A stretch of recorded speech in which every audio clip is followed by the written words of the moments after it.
demokrácia szellemétől áthatott történelem találkozik a jelen kitartó erejével. Budapest ma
Dear guests, I would like to welcome you with great respect. Thank you very much for coming, and thank you also for the patience.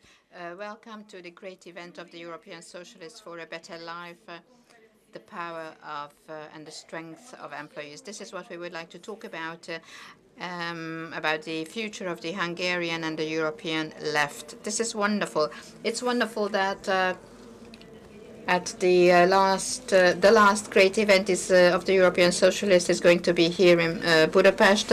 I'm welcoming the guests, the representatives of the embassies, of the press, of the foreign and Hungarian correspondents, our speakers, the colleagues from MSP. This is a live. We also web streaming the event, and now I take my hat of the Deputy President's role. I would like to welcome you in our city in Budapest.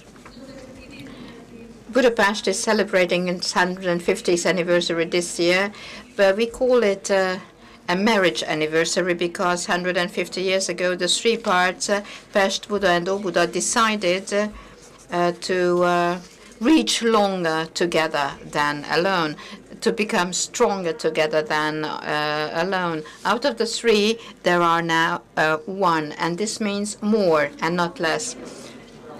The Budapest big novel, 23 districts, 23 stories, was also published. But this is still one story. Budapest is not the city of either or. Budapest is the city of end. It is looking for the common points we agree on.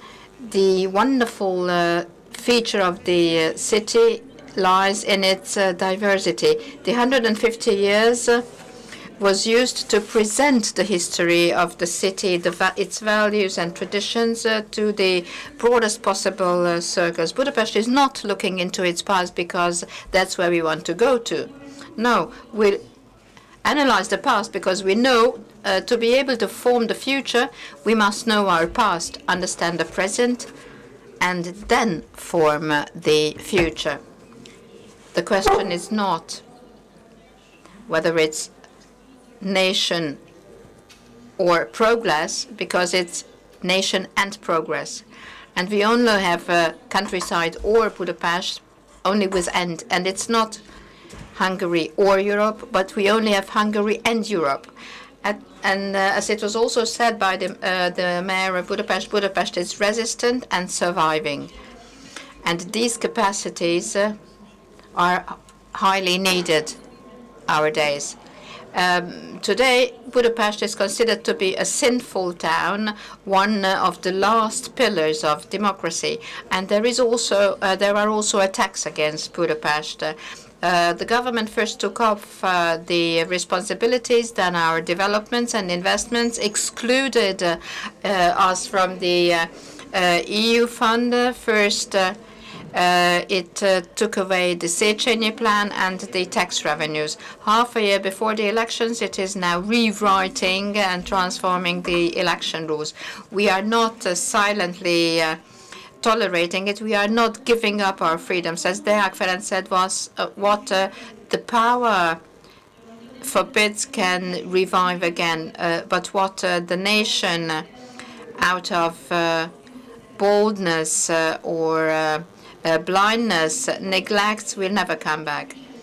Yesterday we met different party, MSZP, DK, Momentum, Párbeszéd, went together to the capital.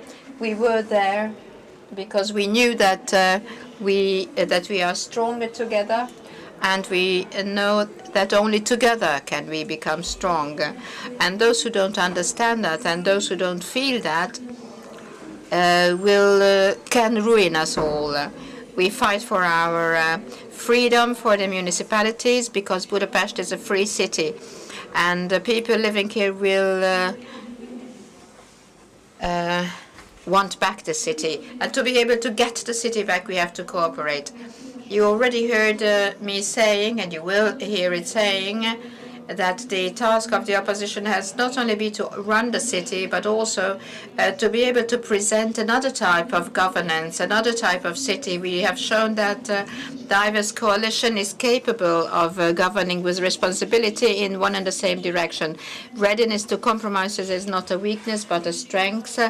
And we took the responsibility in difficult situations. We have taken difficult decisions in crisis management, energy management, in the management of the migrants here in Budapest, in water affairs, and these areas, and for the people. This is the most important task for the left governance. We do what we say, and we say what we do. And what did we do? When government abolished the consultation of interest, we created one.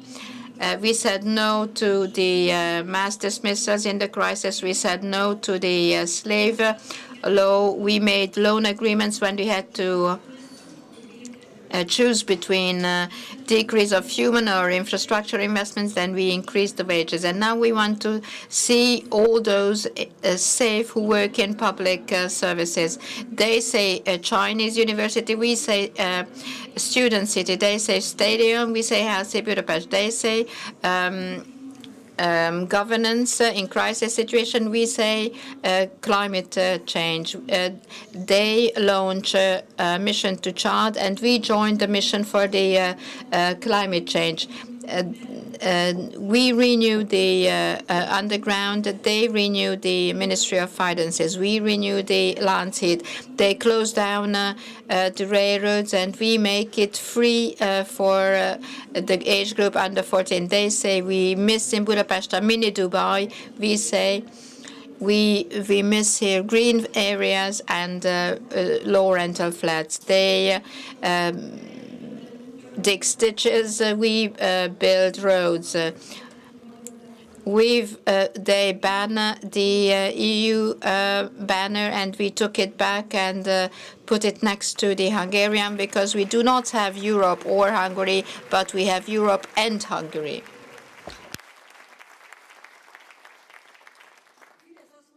Fidesz says that they occupying Europe, and we say we know what it means. We've seen it in education, we've seen it in healthcare, and we've seen it in water management affairs. We ruin it first, destroy it, then occupy it, and then do not care. This is what they do, because they only want to own it. And this is the way they consider Hungary and Europe. There is a lot to do for European socialists. In crisis periods of time, the task of European socialists is to build a road that is acceptable for everyone. We have to build a road made up of safety, security, sustainability, equality, and solidarity. European Socialists have also a task for women and with women, because we women need a Europe that understands us, a Europe that understands our wishes, perceives our fears, sees our struggles, and builds on our values. And the reason for us to be here is because we European Socialists will fight for Europe in this battle. In this celebration period, now that Christmas is coming, we tend to say our children, you really cannot have Christmas every day, karácsony in Hungarian, but here in Budapest that's quite usual.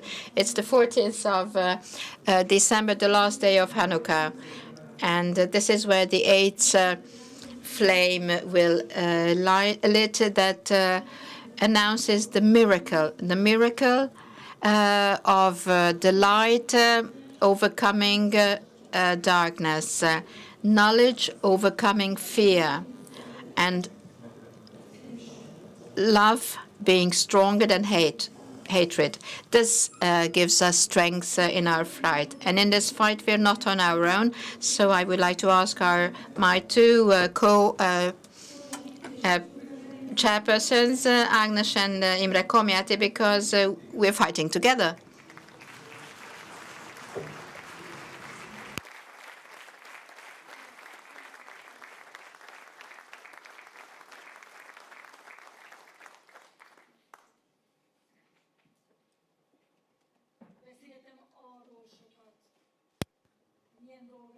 I spoke a lot about our responsibilities, what we have had to do, not only previously, but today.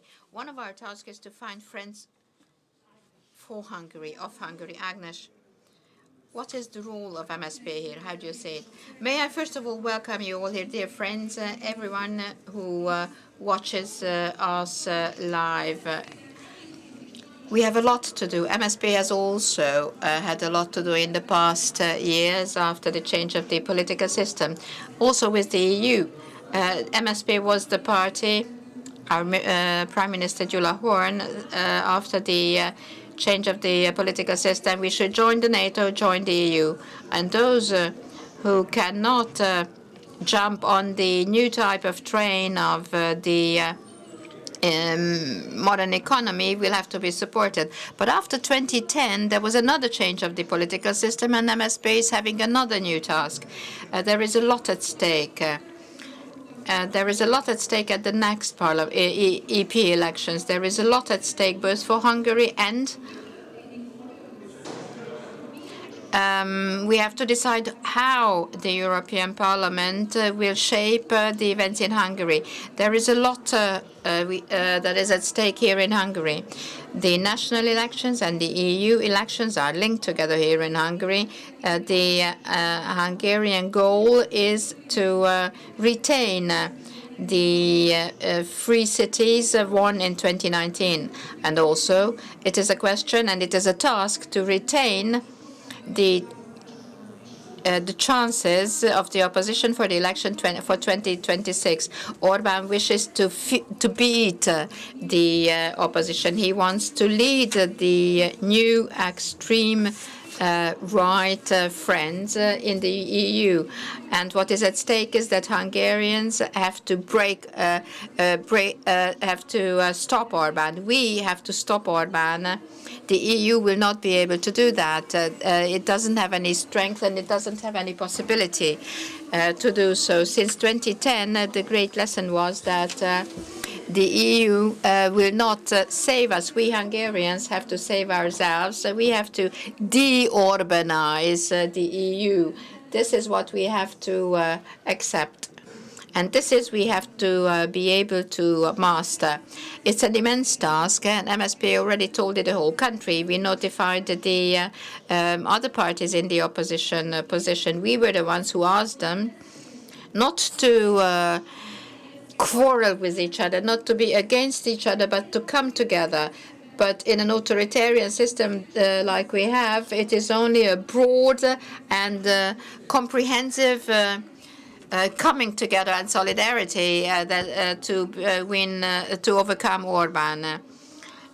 Orban has now a new Budapest Act Kata was talking about that changed the election rules. And even the best election law is impossible to help us. Even the best election law in a dictatorship helps Orban.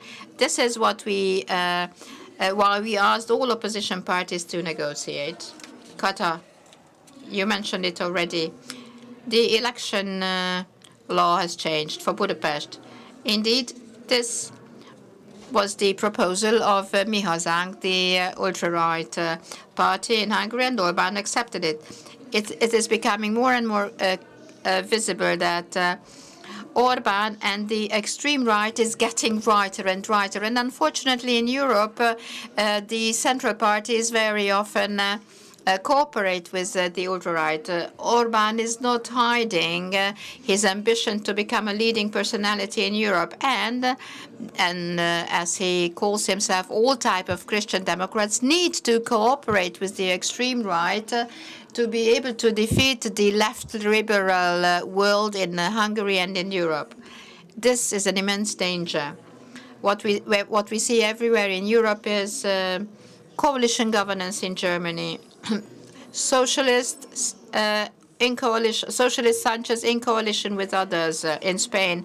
Please convince your favorite party to cooperate so that we in Hungary will become capable of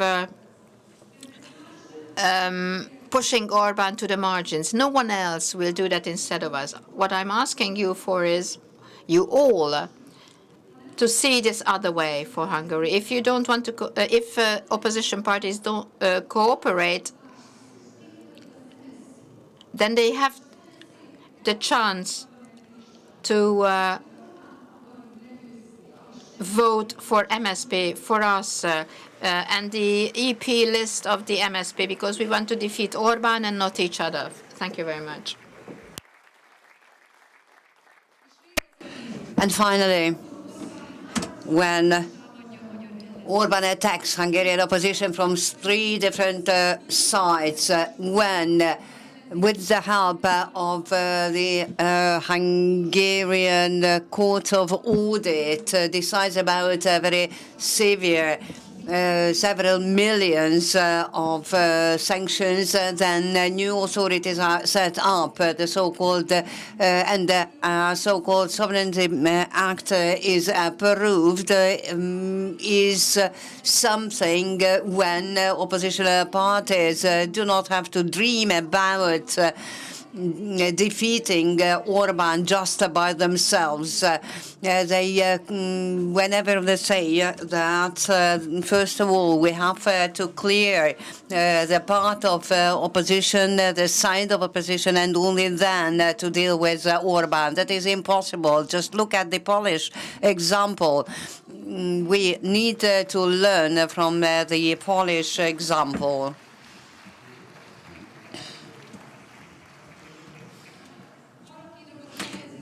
I would like to ask all opposition voters in Hungary, in addition to Socialist Party voters, to not to elect a party in Hungary that do not want to cooperate with each other, because without cooperation, no joint governance is possible. Do not select European parliamentary members who do not want to cooperate, because the whole European Union is about cooperation. So cooperation is extremely important. So this is why I think it is extremely important to provide the support for the Hungarian Socialist Party, because it is only the Hungarian Socialist Party in Hungary understanding what the risk European parliamentary elections mean to us. So I beg oppositional voters to support and vote on Katalin Tütő and all the other representatives of Hungarian Socialist Party in order to defeat Orbán's government. I would also like to ask Imre Komjati, what do you think our allies are?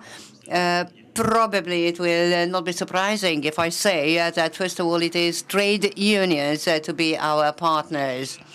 Dear friends, dear guests, distinguished friends, you know me quite well. I like to have a practical approach usually. So when we decided about the invitation to this meeting, then I was focusing on the most important practical issues, what our goal is, how to implement, and by whom to implement our goals. Let me give an answer to this question. By 2023, the whole world have become very dangerous. There are epidemic phenomena. There are economic crises and responses to these crises quite often are inhuman, abusing the needy people to exploit and waste everything that has been collected so far. So the first question is how we can implement a better life here by the Socialist Party, who to implement this goal with. I think that with the majority, because after 150 years of social democratic movement is proof sufficient enough to understand that any kind of a change is possible to achieve, because we are in majority. Let us see who we are. First of all, I would like to mention party members of MSZP. The Hungarian politics is very unfair, first of all, with regards to you, because whenever we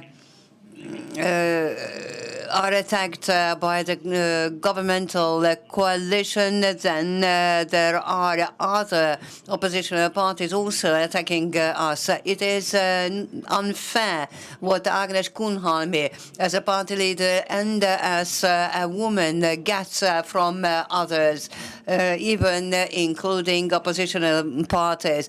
Whenever she goes for actions or is willing to collect, the Hungarian Socialist Party is willing to collect votes and answers to various surveys, then it is always MSP that is attacked.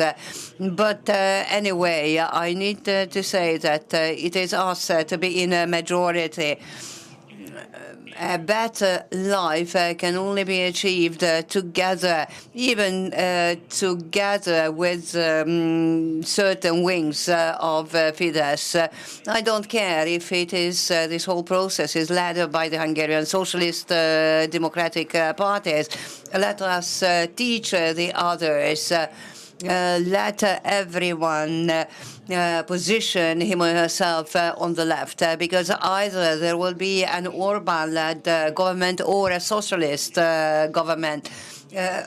Either we are going to have one key taxation system that supports the rich, or we are going to have a fair taxation system. Majority of people here in the country is willing to have a better life and deserves a better life. Majority is not that is willing to finance billionaires within the family of the Prime Minister. It is something something different that we offer. So since I am a co-president of MSZP, I think that Hungarian Socialist Party will also attract and think that disappointed former Fidesz voters will also have to vote on us. But they do have to reform themselves into real socialists, and you have to raise your heads and be proud of what you are. And next question, when to implement our goals? Next station, next opportunity is in the middle of next year. All the countries in Europe will have to recruit and will have to all invest efforts in all the socialist parties to have more and more representatives in the European Parliament. Kata Tüttő, as representative of the Hungarian Socialist Party and candidate for European Parliament membership, will be one of those who can fight for those purposes. We need to think also locally instead of extremely centralized country. And by the way, I would like to mention you a very short story. A couple of weeks ago, I had a meeting in the downtown in Budapest. I was standing in a queue for drinking, willing to have a coffee, and a young guy was standing in front of me, and also wanted to order a coffee, and talked for about half an hour, saying that it was very difficult to understand what kind of a coffee he would like to get. Everything was very elegant, everything was just shining, but words, and elegant decoration is not sufficient enough. The majority of people create a new world together with their own efforts. So this is what our goal is, to implement a better life. We have to plan every day of this future better life, and we will have to build a better life in Hungary together. A country where trains are going to be clean and arriving, departing on time, where people can have a health care service locally, where teachers teach what they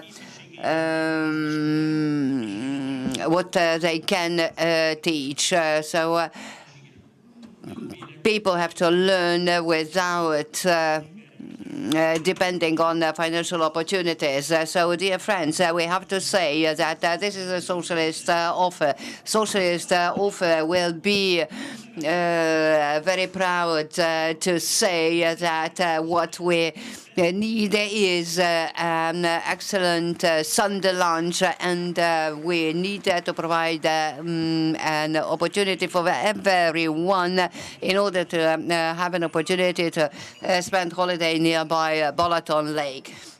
We are fed up with electoral tactics, so we simply have to say who we are, and we have to make it understood by everyone. If it is so, if we manage to do that, then everyone will win during the elections, and the Socialist Party will strongly be represented in the European Parliament. Dear friends, our movement is eternal, and social democratic belief is what helped us to make a program for the past 150 years, and that will be the same for the forthcoming 150 years. So let us look back and let us see what we can be proud of. Hazánk történelmének alakításában nagy szerepet játszottak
historian,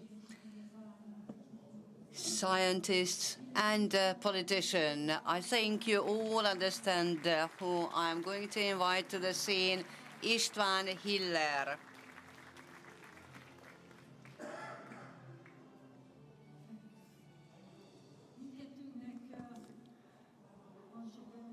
Both of us have many things to share. And I would like to do my task and represent the interest of Budapest. So I sit at all tables and go to all the meetings whenever and wherever Budapest issues are discussed, regardless whether I like the place or not. So whether the question is whether we prefer the love towards our homeland or or our hatred to the opposition is bigger.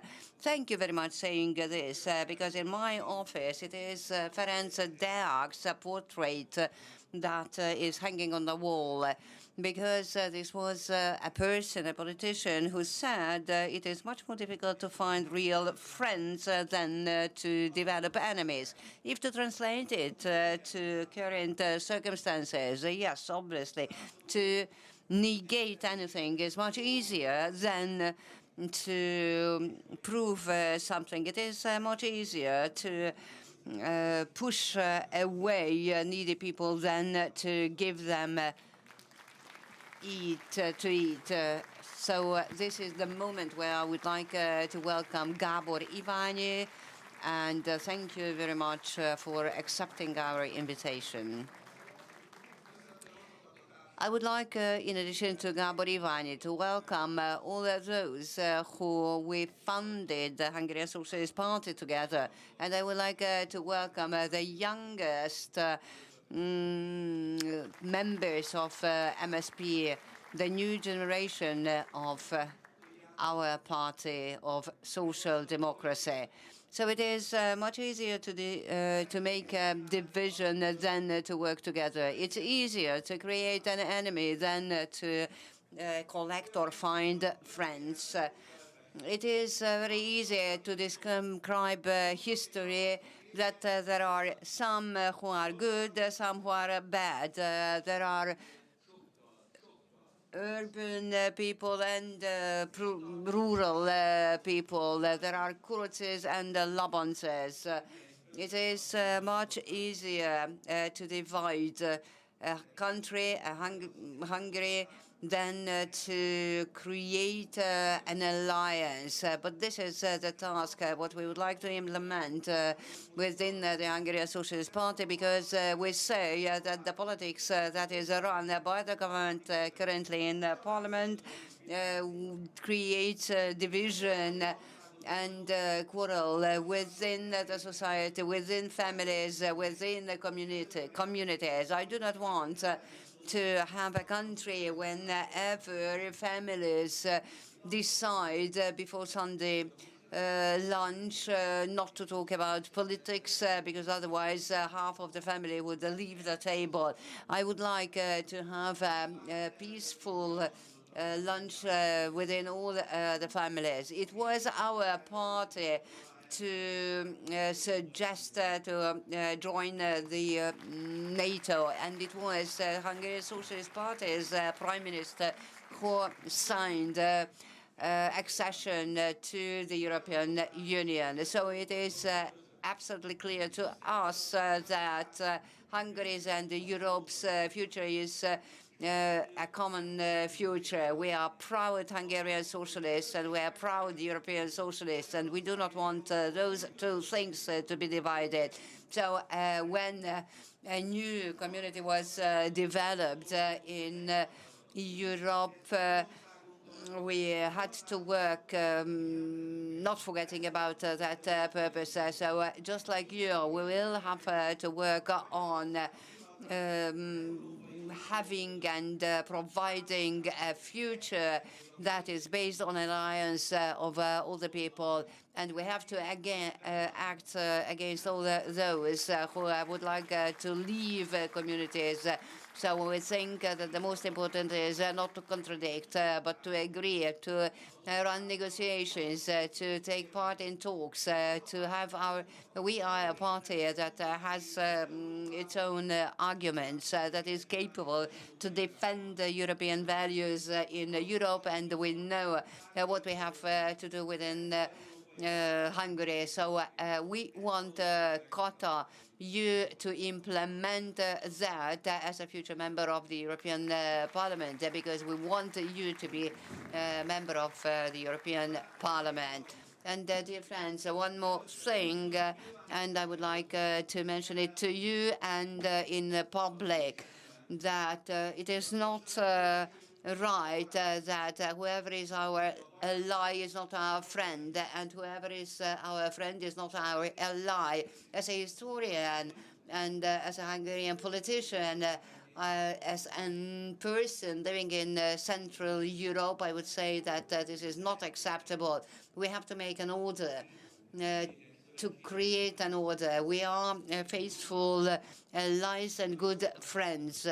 We are a community of good friends. We want everyone this to be understood. So this is why here in Hungary and as a Hungarian in Europe, we want to build bridges. We want to have friendships so that we all, every one of us as democrats, would be able to implement all the goals that we have had for the past couple of centuries.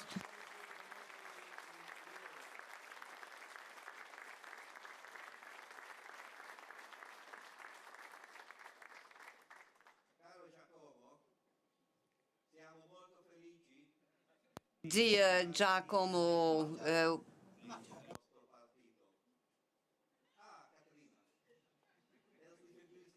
Willkommen in Budapest. Es ist nicht nur eine Freude, sondern eine Ehre, dich wiederzusehen und dich zu begrüßen. Hallo.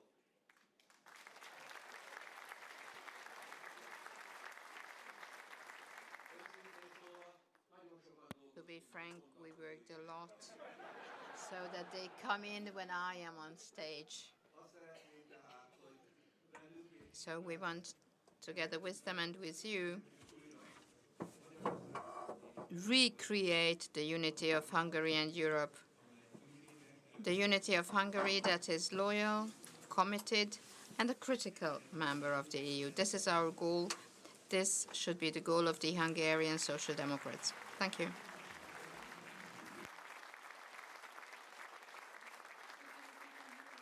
Thank you very much, István Hiller.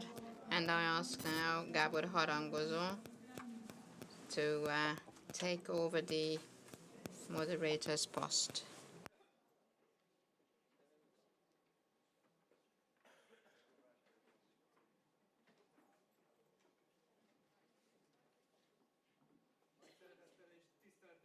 I also welcome you with great respect.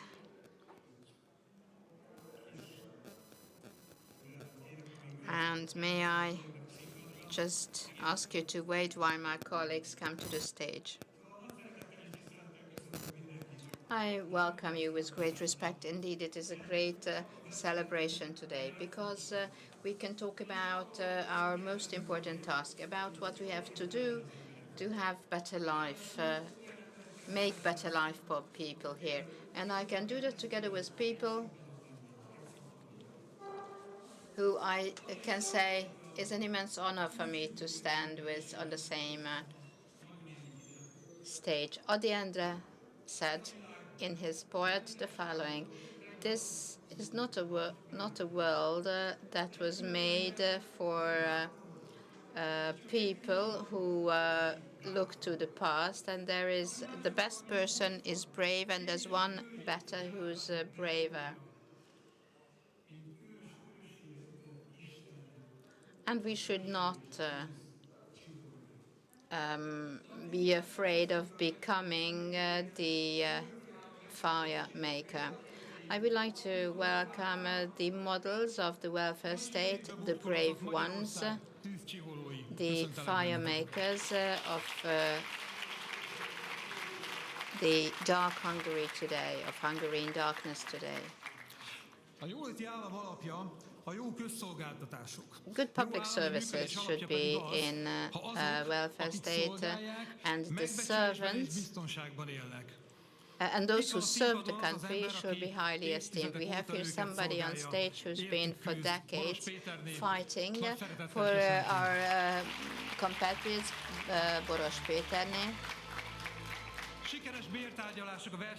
She's led successful wage bargaining in the private sector without false bargains. Zlati Robert, president of the Hungarian Trade Union Confederation. Robert Zlati, workers of the day have been, of the nation have been fighting for our country. These are the teachers. If there is no teacher, there is no future.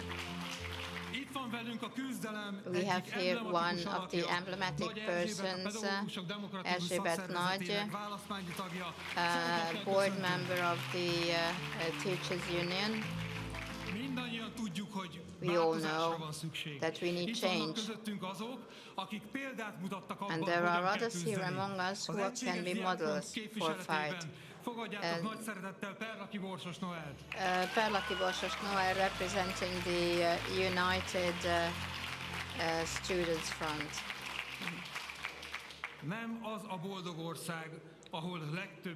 The country is not happy because you have most rich people, but the country is happy when you have the least poor people. This is what Deák Ferenc said. We have to care for the vulnerable ones and create chances for a better life for all. It is not only the poor who are neglected in our country, but also the ones who try to care for them are attacked. These Oltalom Caritative Association's leader is Gábor Iványi here with us. We welcome you with great respect, Gábor.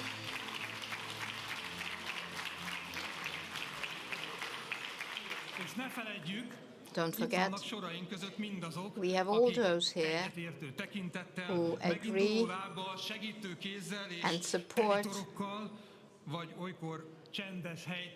either with loud protest or with silent endurance with us and with them. And I'm proud to be able to stay here with you and among you because I belong here. Dear friends, we're here today to talk about a better future, about a country that can make use of the offers made by the EU. The EU is not only an economic union, but an idea that binds us for common goals. We don't want to change Europe. We don't want more or less Europe.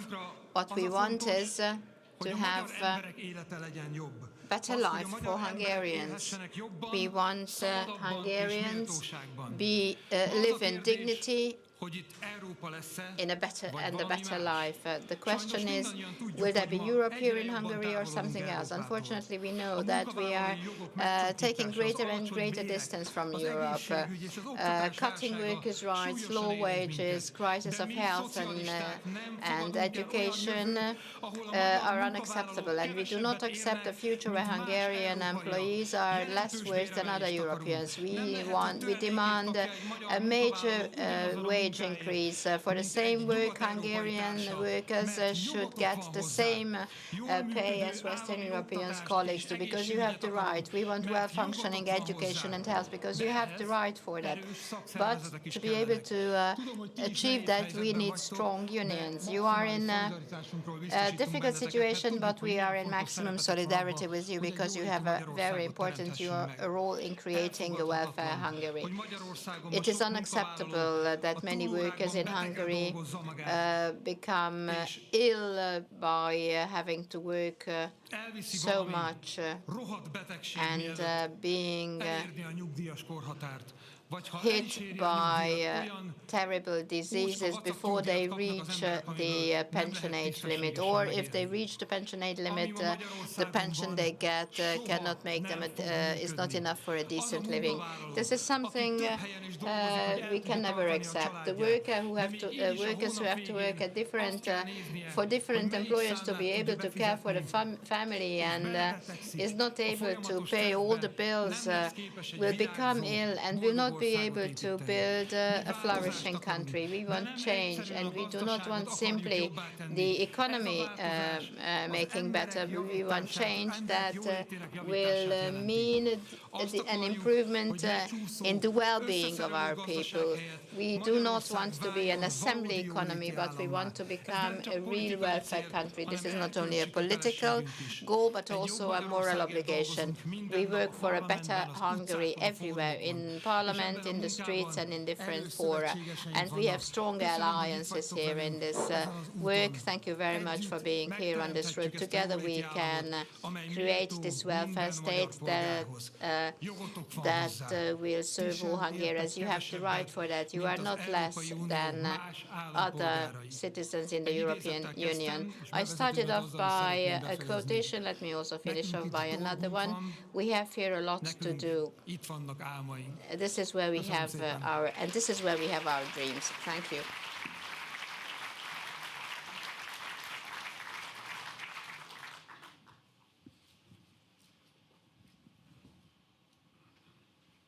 És hát akkor beszélgessünk most erről a bizonyos Let's talk about the welfare state and the core pillars.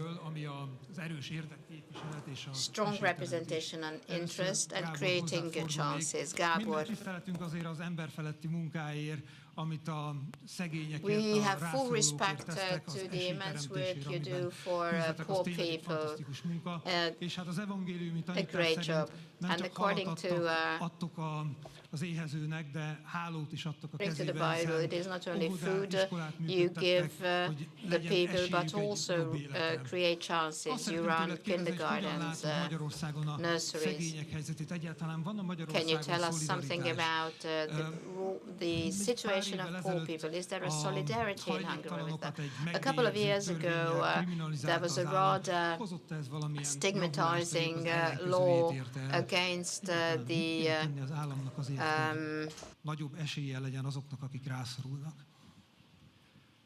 Szeretettel köszöntök mindenkit, és nagy megtiszteltetés számomra, hogy ezen az estén Thank you very much. It is indeed a great honor for me to be able to be here, because there are many like myself who have a heart on the left side. And not only the right side of the brain works, but there is also something on the left side of the brain. Hogy együtt gondolhatok büszkén arra, hogy kik fogják a szocialista pártot képviselni az Európai Unióban. Be proud of those who will represent the Socialist Party in the European Union. We're proud of them. I am proud of them. Before I came here, I was in the church at Horváth Mihály Square and listened to the children, the Christmas carols sung by the children of two of our schools. I don't know if you're aware that there used to be a sculpture in front of this church with Jesus on a bench who said that wolves have caves, and the son of the human beings must also have something above their heads. And now this sculpture is gone. The cross is still there, but this homeless person on the bench, Jesus, is not there any longer. There is something ironical in that, because the city, and with the basic law changes of 2018 meant that poor people are banned out of the city. They cannot sit on the benches. Very often the benches are cut into 3 different pieces so that they can this makes poor people, homeless people, unable to sleep on the benches. Homeless people live in the street. They must live there and they must die there as well, unfortunately. However, we want to live in a country where at least these people do not die in the streets. Believe me, and I'm sorry to frighten you off, but believe me, these people do not want more. Poor people don't have big dreams. They simply want to have small happiness. They only have just one life. And it's a question of, also it's a question of fortune, where you belong to the poor or to the better off ones. And I'm not only speaking about unemployed, those who never had any property, land, but I also talk about children and women, because they are also in threat. Their situation is very vulnerable, in spite of the fact that they're very much capable of doing so many things. And I'm happy that you have a lady on your party list for the EP elections. The measures, the campaigns, the laws against poor people today in Hungary, the impossibilities of sending out homeless people to the different districts, in spite of the fact that, proportionally speaking, there are not more people living in the street than 20 or 30 years ago. Unfortunately, there is a group of people, or there's a certain strata of people who do not accept the fact that the Second World War is over. And there are others who are not able to stand on their feet, to be able to retain their dignity. These are the people, the latter ones, who cannot care for themselves. May I use this opportunity to thank the solidarity you've shown through us, through the Oltalom Association, solidarity you've shown with poor children and homeless. Half a year ago, the state deprived us of all normative payments, and we must rely on donations. Donations we receive from good-hearted people. Indeed, we live in this miracle, and I know that also the atheist members of my church are among them, because you also see there are some like that, and maybe here in this room like as well. But I also wish the blessings of God for you as well. It is not only that where there is night today, as Isaiah said, is not going to be darkness every time. Hanukkah has the following message. Students and housewives did not wait for anyone to make an attack against the tyrant, but they did what they could, all by themselves. And that's how they could beat szabadságot és függetlenséget the hoztak largest el, army of és the azt a day gondolatot and is, bring hogy ezt a 150 years of lángot peace. mindig újra kell I gyújtani hope évről évre, that you do not vagyis a forget that szabadságot soha nem lehet egy the light of életre Hanukkah, kiharcolni, this hanem light azt we minden all share, generációnak needs to meg be kell lit every erősítenie, year. konfirmálnia kell, It mert needs, különben the fight csak needs úgy, to be mint a vírusok, reconfirmed by mindenféle every generation. Otherwise, embertelenség és similarly to antidemokratikus viruses, gondolat anti-democratic újra és újra thoughts előjön a and inhuman hígereinkből, mert acts születetten talán önzők vagyunk, will prevail. és ha nem We may be dolgozunk selfish azon, by hogy birth, but odafigyeljünk we a have to többiekre, work akkor on újra az paying attention to embertelenség veszi others. át Should we fail to az do uralmat so, ezen a világon.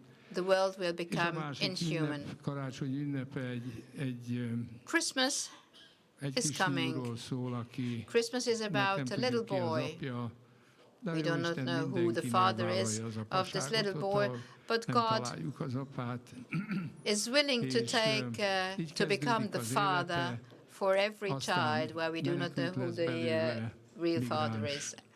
And this little boy becomes then first a migrant, as we say today, and then he becomes azután a végén ne tűnjék számára az se a worker, and elfogadhatatlan then a áldozatnak, teacher, hogyha and makes a sacrifice másokért vagy mások helyett meg kell halnia. and dies for Mert others. az életben ez is egy szép pillanat. This is also an excellent, beautiful moment of our lives. Whoever is born will die on one day, but we would like to leave a better world to our children, a world where poor people would have their own places, would have an opportunity to develop, to learn, because just like Hiller, my dear friend, knows, there are talented boys and girls amongst poor people as well, but the only reason that they cannot achieve any kind of a career is that they are not supported by their communities, because their community is unable to help them, and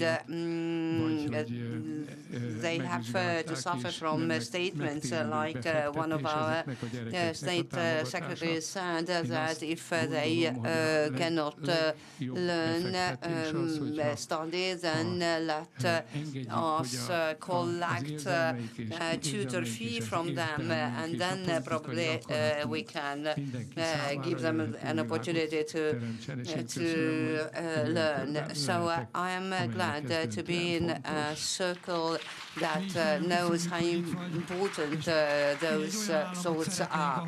Thank you very much to you that you spend your time with us. We would like also to have a state which would do everything in order to make lives easier and to have better chances for everyone.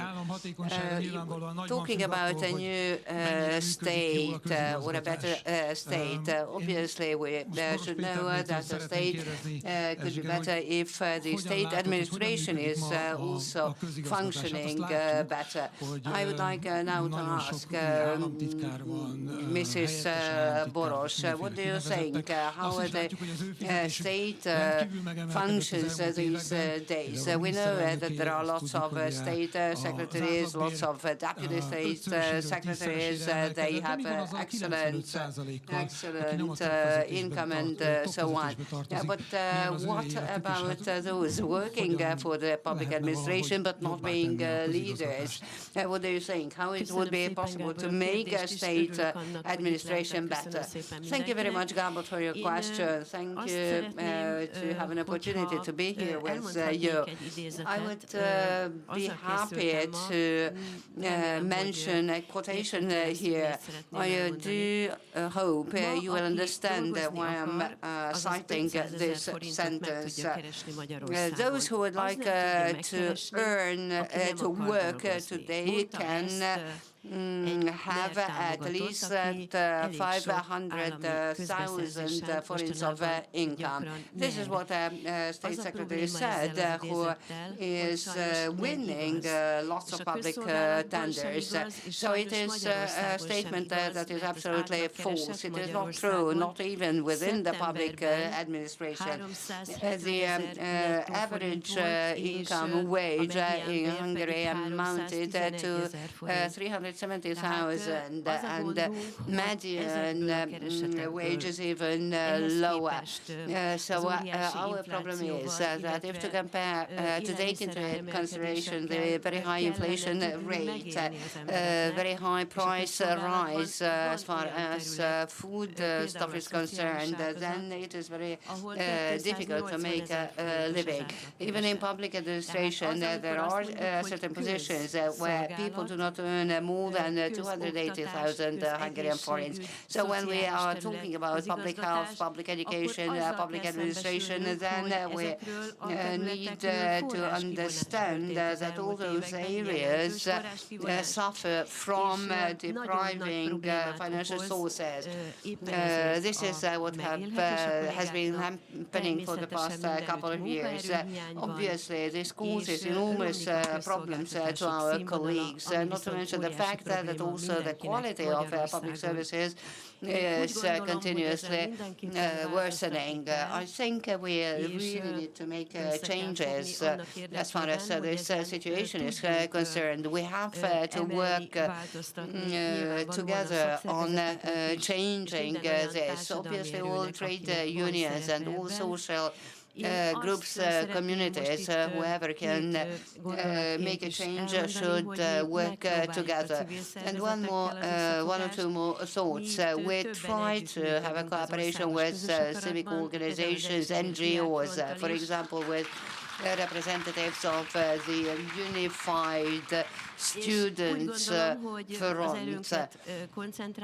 And I think we need to have a focused activity and efforts.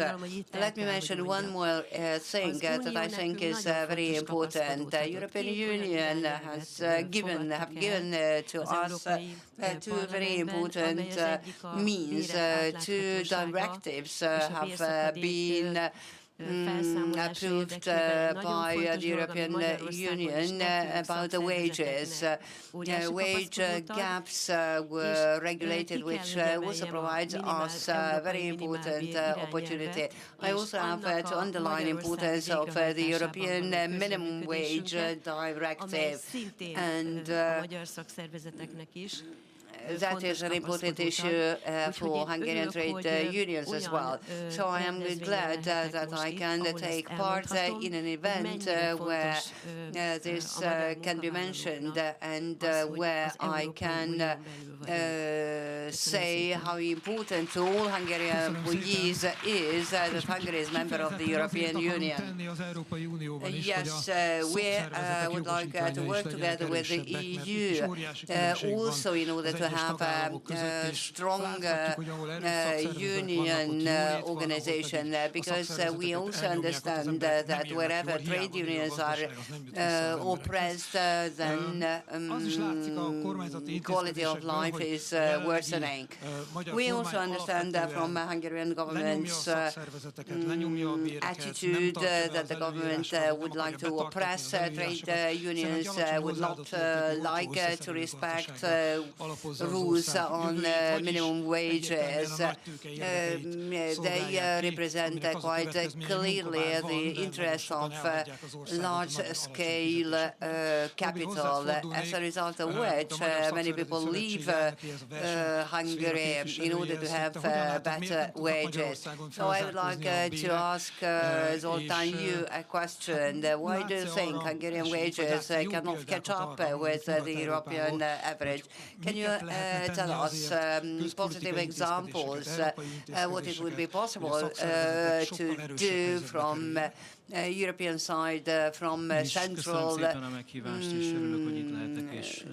state level in order to improve the situation. Thank you very much. You were talking about a welfare state. I heard a lot about welfare state, and I think many of you have heard about welfare state. We are very far from that. And oppression of trade unions is part of this problem. For the past 1 decade, there was a gradual decrease of union rights. Unions were continuously depriving of their rights. At the beginning, Gábor, you mentioned that those sitting here are representatives of the goal to create a welfare state. Not only us, everyone together has to work in order to achieve a welfare state. Because if we are divided, both from political side and also from a trade union point of view, Hungary is divided. It would be needed to have much bigger strength in order to reach and achieve better results. It's been also mentioned what we can learn from history. We know that left-wing parties and trade unions are natural allies. I would like to underline the expression natural allies. There is no such a declared alliance in Hungary today. Even trade unions are very much divided. Simply, there are trade union members who could easily be also Fidesz members. I would also like to appreciate the fact that was mentioned by Madame Vice Mayor of Budapest when saying that she goes to each and every table, to each and every meeting, wherever and whenever she thinks a result in the interest of Budapest can be reached. I think that we as trade unions can represent Hungarian employees, and we also have to grab all opportunities. It was mentioned that there are certain EU directives that would also be very good to be transposed in Hungarian legislation. In relation to that, I would like to express my gratitude and words of thanks to the European Union that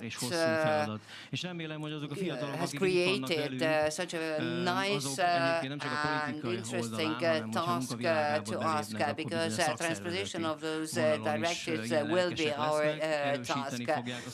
From a trade union point of view, we just do hope that new MPs will also represent our standpoint. So the flame that we represent and we would like to lit and make bigger, then better results will be possible to reach, and then probably we will have an opportunity more objectively to speak about welfare state. Thank you very much, Robert. Yes, that is very important that as many people as possible would join trade unions, because trade unions activities very much is able to do very much in the interest of having higher wages. We talked about trade unions, about equal opportunities, but of course without good education, without knowledge, it is is just impossible to have a better state. It is impossible to have a welfare state in the future. So I would like to thank to all the teachers who, despite of all chases, despite of all counterattacks, did a great job and continue the fight. So I would like to hear a couple of words about what the most important goals and problems of the teachers trade union organization is involved in. I'm just sitting here by myself, and despite of the fact that I'm sitting here just by myself, just being here alone, I wish to emphasize how important we considered a cooperation to work together when we set up our strike committee. It was very interesting that the European Union heard about our complaints, about our demands, unlike Hungarian political leadership. And it was very rare that we jointly managed to reach that the European Union created a special fund to increase teachers' wages. But you know what is happening here. The government one day is saying that the money is just coming, will be here very soon, but teachers' wages are not improved at all. The government representatives say that if European Union pays 800 million Hungarian forints, then it will be possible to increase teachers' wages. But of course, it would be possible from the government to pay teachers in advance. Teachers' wages are extremely low. That is the main reason that teachers leave their career, leave their schools. Everyone in Hungary knows quite well that there is a huge deficit of teachers in Hungary. Physics are taught by teachers who are language teachers, biology is taught by absolutely other teachers. So it is quite clear and known to everyone that there are lots of school lessons that are annulled, that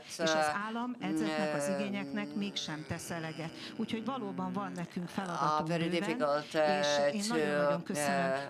hold. So there is a lot that teachers, trade unions have to do. And thank you very much for all your support. And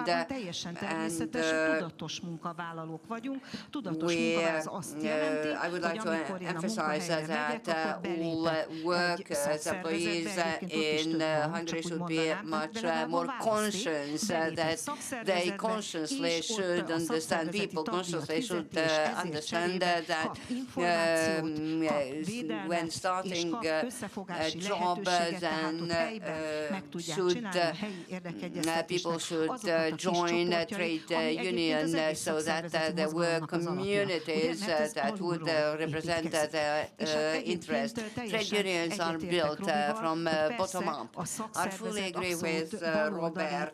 Trade union has very much left-wing values. What else? Obviously, we represent employees.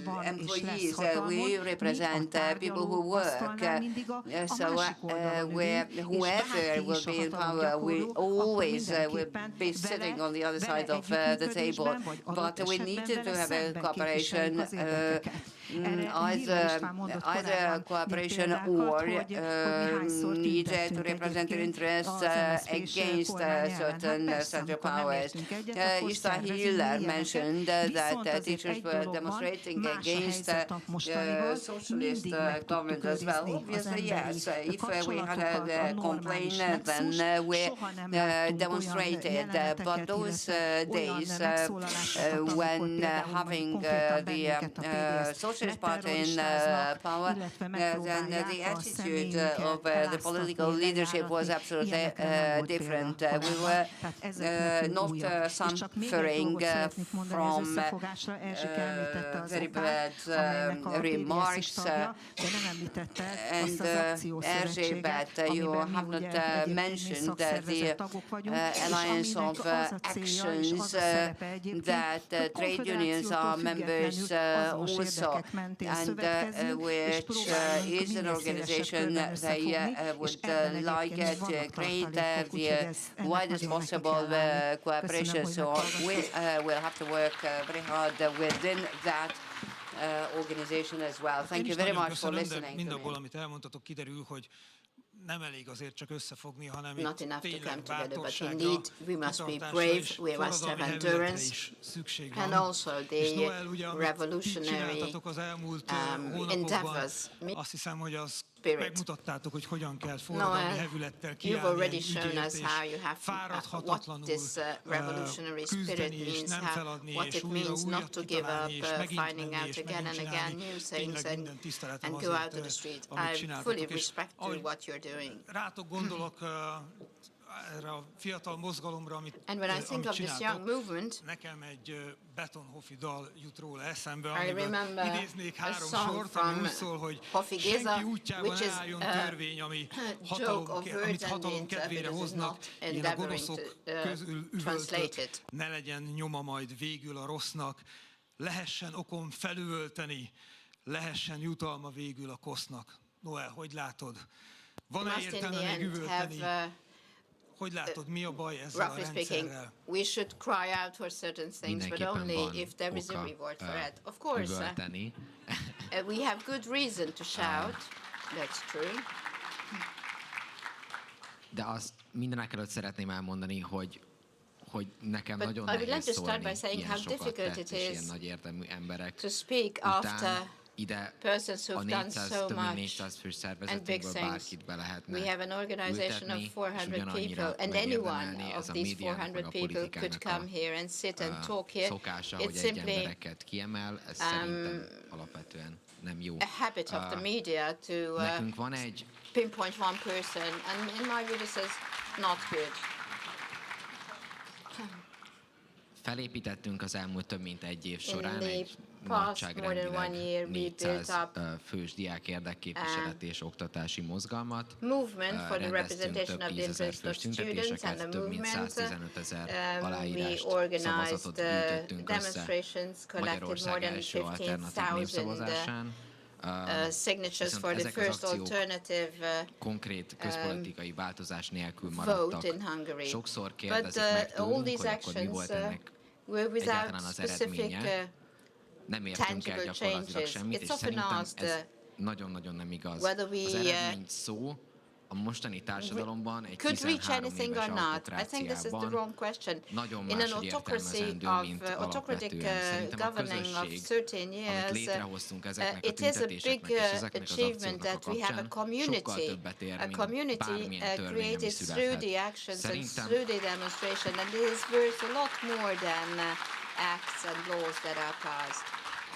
az eredmények azok a kis közösségek, amiket mi magunk tudunk alkotni, és amikben mi ki tudjuk fejezni azt, hogy milyen értékeket vallunk. És hogyha már én abban a szerencsés helyzetben vagyok, hogy nekem van történelem tanárom, egy nagyon rövid kitekintést engedjetek meg, ugye a 20. században többé-kevésbé jöttek létre a tömegtársadalom kialakulása hatására a tömegmozgalmak, pártok, szakszervezetek, egyéb mozgalmak, ezek széles rétegű munkavállalókat, széles rétegű munkásokat, diákokat tömörítettek. Viszont ahogy ez a kor elmúlt, így a tömegmozgalmaknak a létrejövésének a lehetősége is csökkent.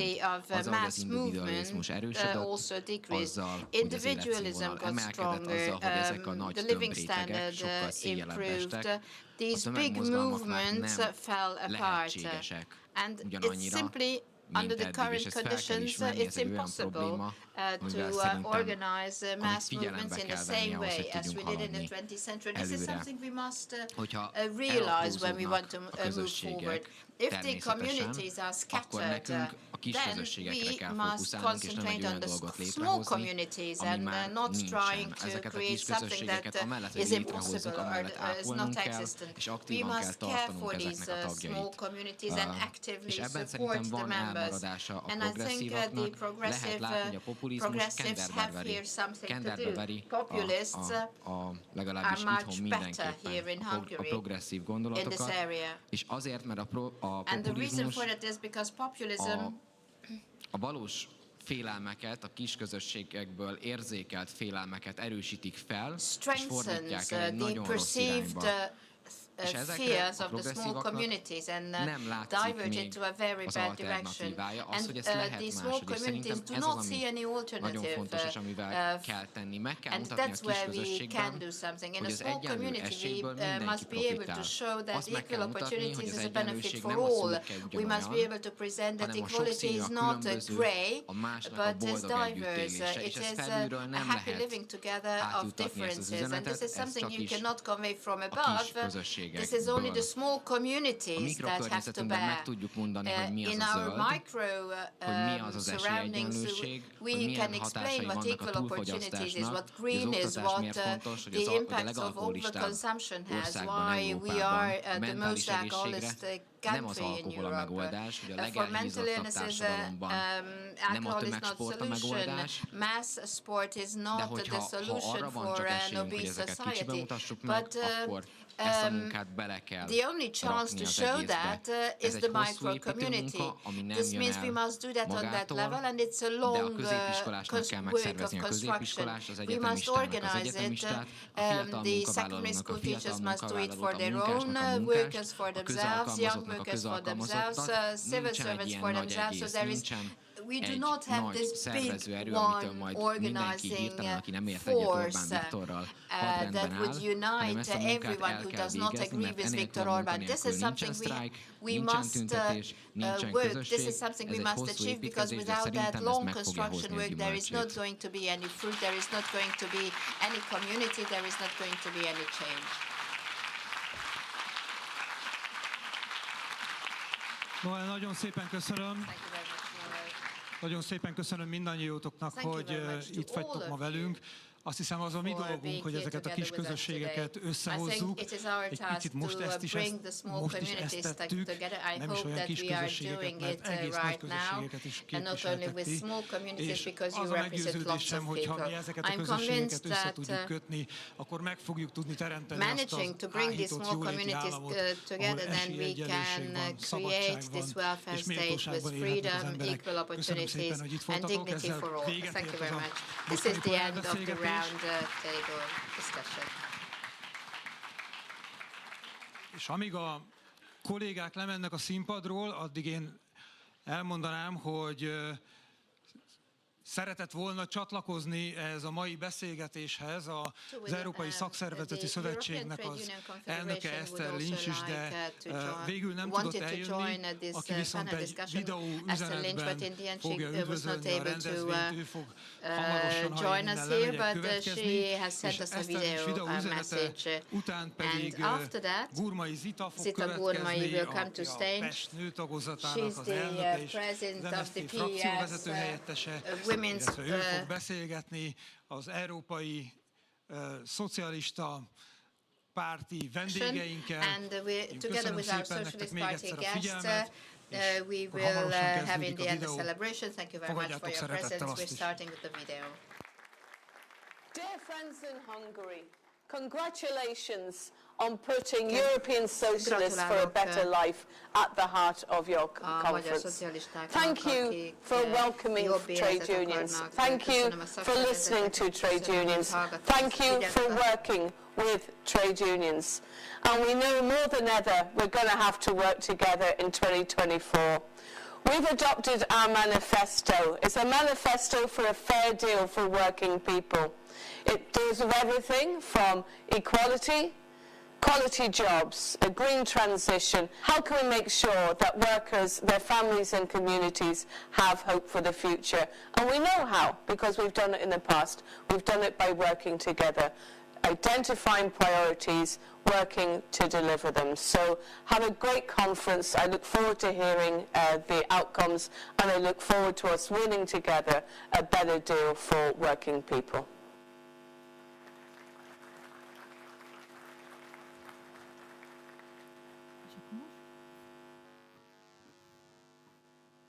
És akkor egy kis műsorváltozás. Zitát még kér a kis türelemre. For a bit of patience. Pont szó volt kis közösségekről. We talked about small communities and about the fact that we need a stronger Europe. Akkor én arra gondolok, hogy erősebb. And when we say that, we also need stronger municipalities. So I'm asking two of our mayors, Őrsi Gergely from District 2 and László Csézik from IL, to come here from a rapid date.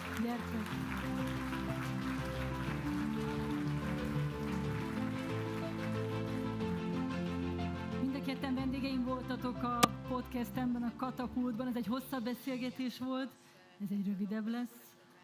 Először hozzád fordulok a polgármesteremhez. Őrsi Gergely, második kerület, az én polgármesterem. Te nőügyekkel foglalkozol. A szívemnek kedves nőügyekkel. Mesélj le egy kicsit ebben a kontextusban. Azt hittem, hogy ilyen politikai kérdésekről lesz szó. Nagy szeretettel és tisztelettel köszöntök mindenkit. Nekem bár nincsenek nőgyeim, de azt nagyon fontosnak tartom kiemelni egy szociáldemokráciáról szóló konferencián és rendezvényen, hogy talán az egyik legfontosabb lába a szociáldemokrata mozgalmaknak az a női egyenjogúságért vívott harc, hiszen ez még messzebbre megy vissza, mint a munkás mozgalmak. Ugye ez a 19. század végén már New Yorkban, amikor a textilipariban dolgozó hölgyek magasabb bért és nagyobb egyenjogúságért tüntettek, és utána végül 13-ban, 17-ben és Magyarországon csak 48-ban a női egyenjogúságnak a napja lett a Nemzetközi Nőnap, akkor azért nem mondja azt egy szociáldemokrata, hogy azóta ezzel mindent megtettünk. És a mai világban önkormányzati szinten is meg lehet tenni azért sok mindent, hogy a nők egyenjogúságán javítsunk. És hogy felhívjuk a figyelmet erre.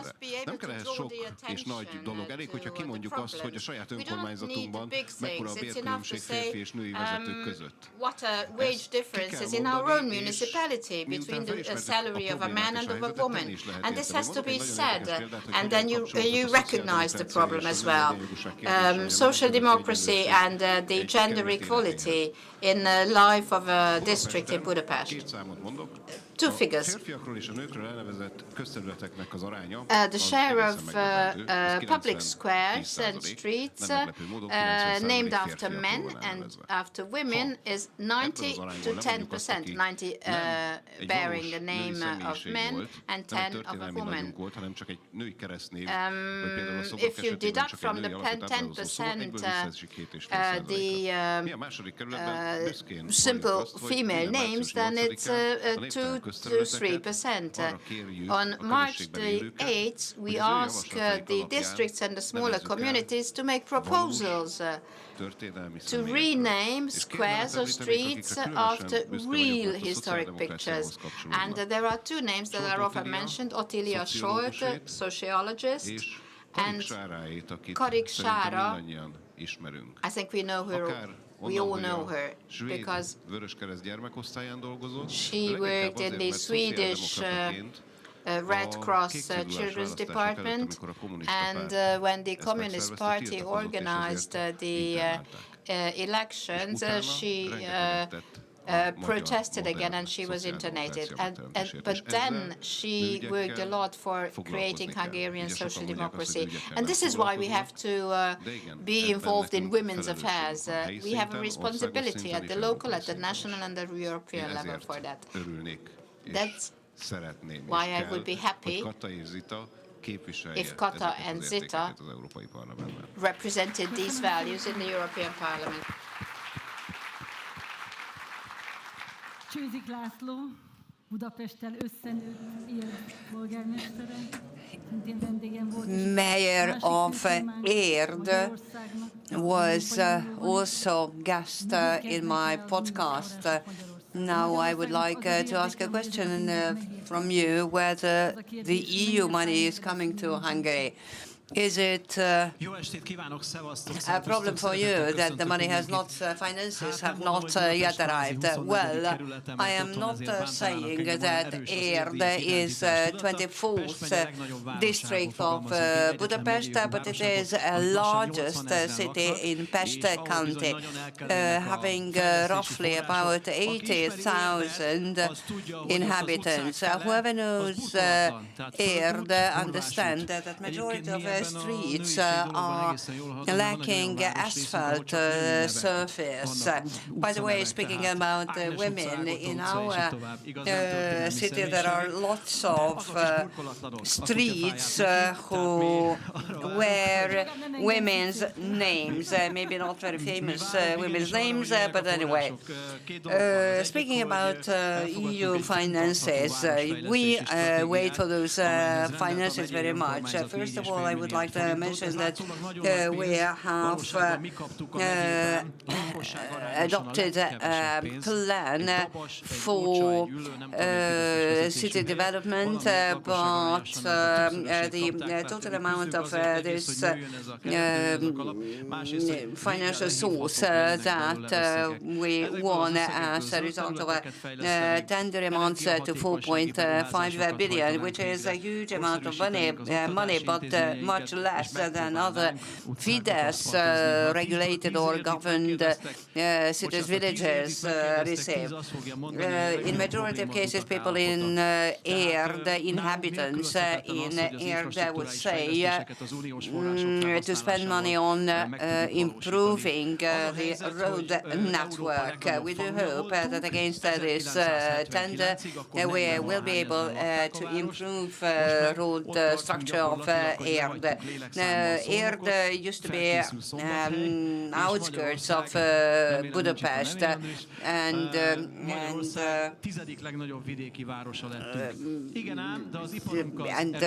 it used to look like a small village, but today, as a matter of fact, Érd has developed, and today is about 10th largest city in Hungary.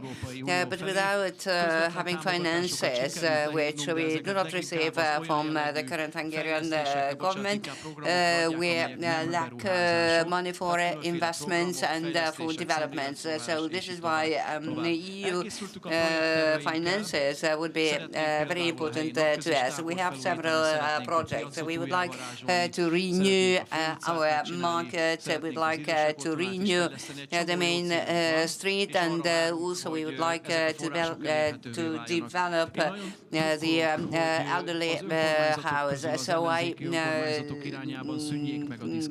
keep fingers crossed so that discrimination against oppositional-led cities would end, because for the past couple of years we have not experienced anything else but depriving us from our finances, from our rights and autonomy on municipalities have been largely reduced. But now we also have some worries because public tenders will not be ruled within Érd by the municipality, but instead it will be in hands of of Minister Lazar, and then nothing would left for our municipality, just to say a couple of beautiful words on state holidays. I would say that we do hope that the old municipal system will come back and municipalities will regain their autonomy. Thank you. And now I think I will give the floor to Zita. Zita, would you please come here?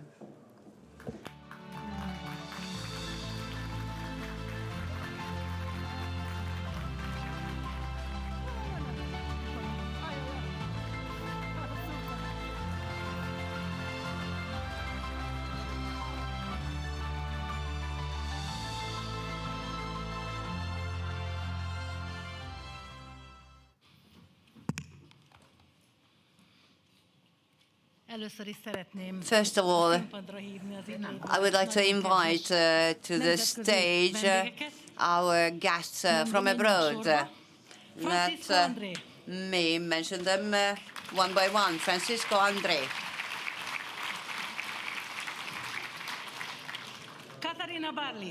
Katarina Barley. Giacomo Filibek.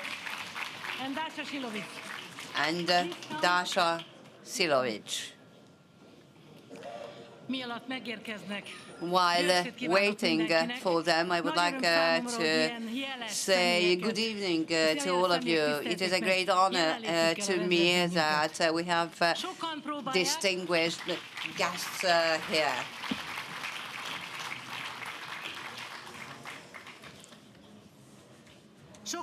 Many try to doubt that what we understand by a modern European state is a state that provides welfare services is mainly due to social democratic workers' movement that have been lasting for several centuries. So whoever doubted it have never been successful and will not be successful in future either. We're socialists and social democrats, regardless whether we are in opposition, we step by step build what we believe in, the welfare state. I am very glad to have Stefan Löfven here, who is today a leader of European Socialists, but a leader in Sweden. And I think that not only the social democratic movement's fight was exemplary, but also our ability to learn, because whatever we learned from each other were introduced and repeated the best practices. The dignified past of the social democratic workers' movement cannot be doubted by any. The only question what we're here today have as an open question is how to continue, where to go further on. Today in the world, there is uncertainty, there is a loss of values, there is a general loss of trust in politics. When populism is becoming stronger and stronger day by day in Europe, and just like in Hungary, the whole process is speeding up. In Hungary, we have been experienced for the past 13 years how does it look like to live in a regime that is authoritarian, right-wing, populist regime. I don't really want others to have the same experience, but we can see what the outcome of such a practice is, let us think about Italy, Austria, and the Netherlands. So there is a lot to talk about in the forthcoming half an hour. We have to be proud of what we have been fighting for the past 150 years. So this is the panel that is going to talk about, and now I will switch to English in order to introduce our colleagues.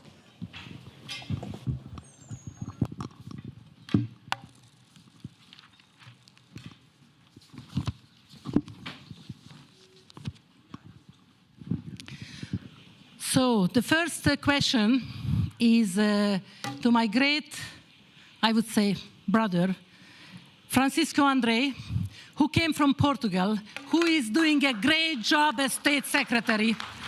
And we really would like to pass a strong message of solidarity for Antonio Costa. So let's clap hands for Antonio Costa, what he did for social democracy and for women.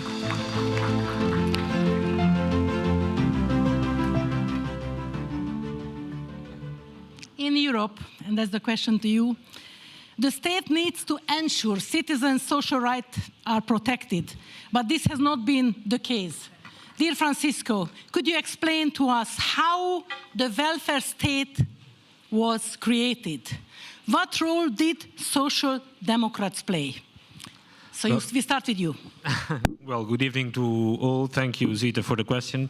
First of all, let me tell you that thank you for your kind words, and to tell you that is quite not only a pleasure. I'm really proud to be here with you tonight, with all our comrades in your fight and constant struggle. You are, if you are not aware, you are mostly of our days, all of us, European Social Democrats and Socialists. We are really proud for what you are doing, the way that you are fighting in your country for democracy, for social rights.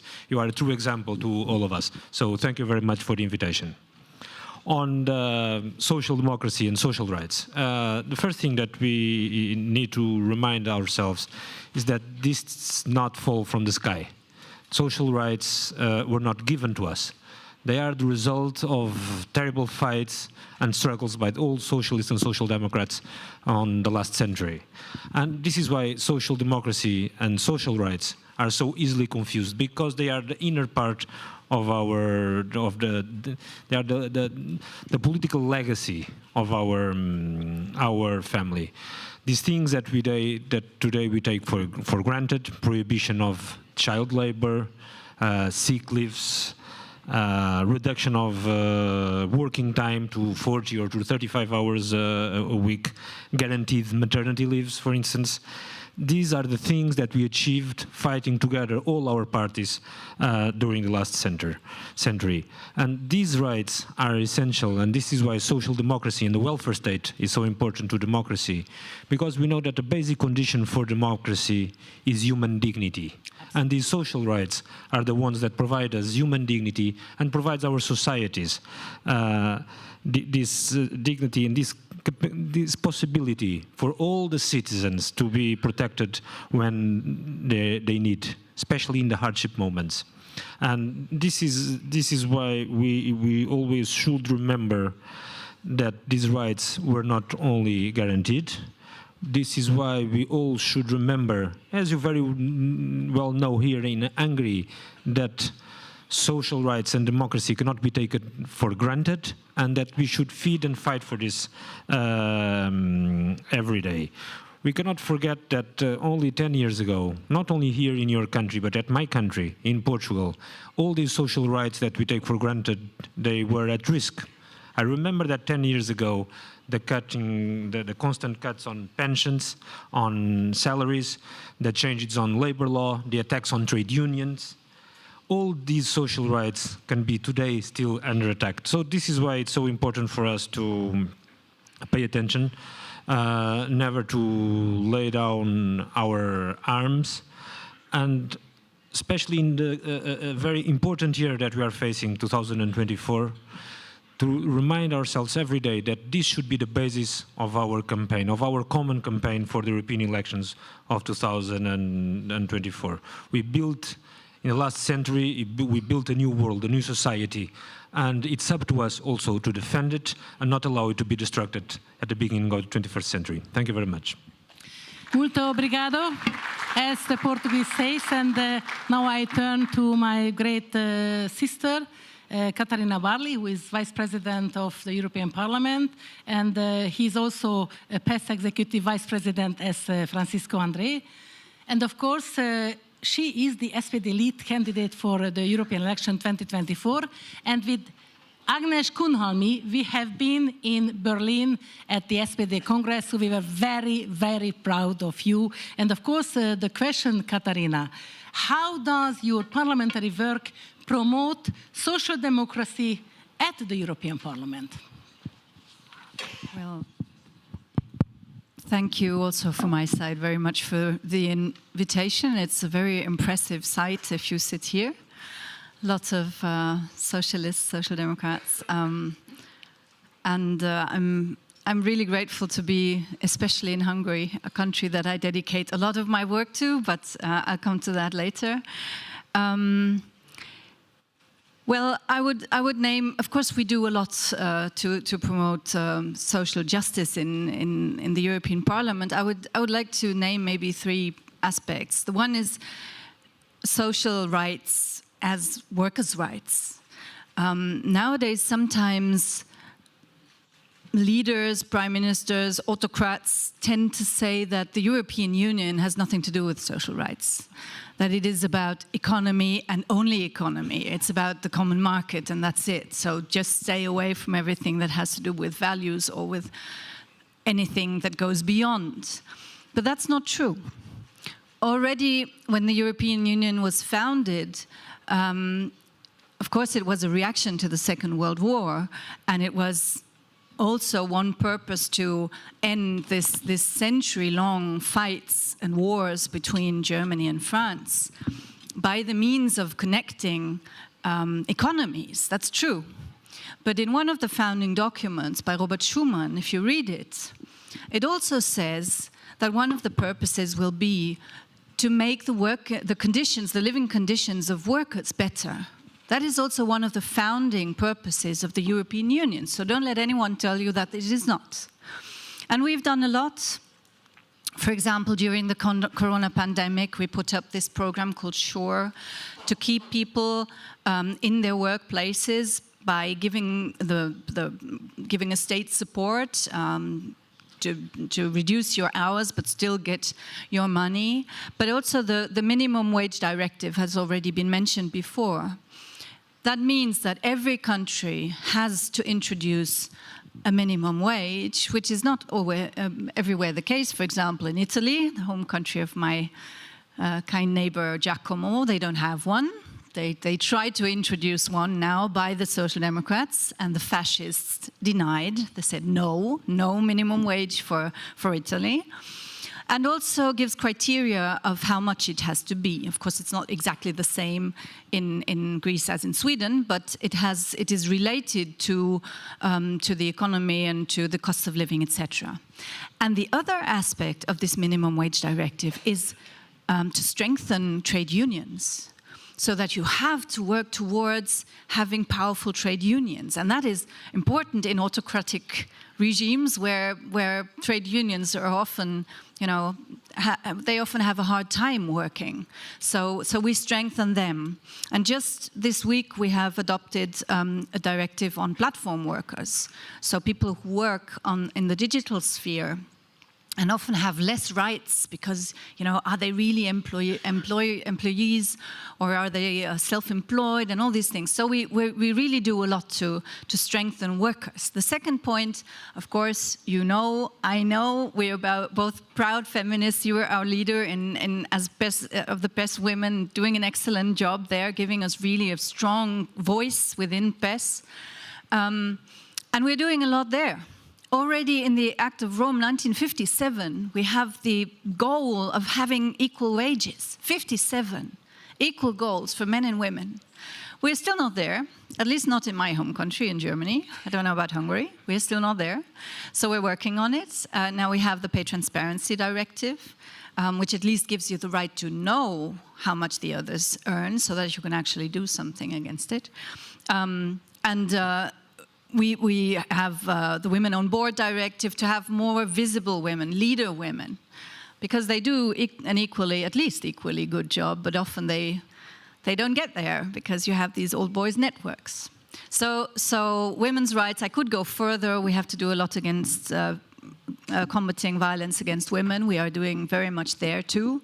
So fighting for women's rights is one of the big issues. And lastly, as I said, the rule of law is something that has been dear to me all my life. And that is how I came to love the Hungarian people and love not so much the Hungarian government, and they don't love me either. So it's reciprocal, it's mutual.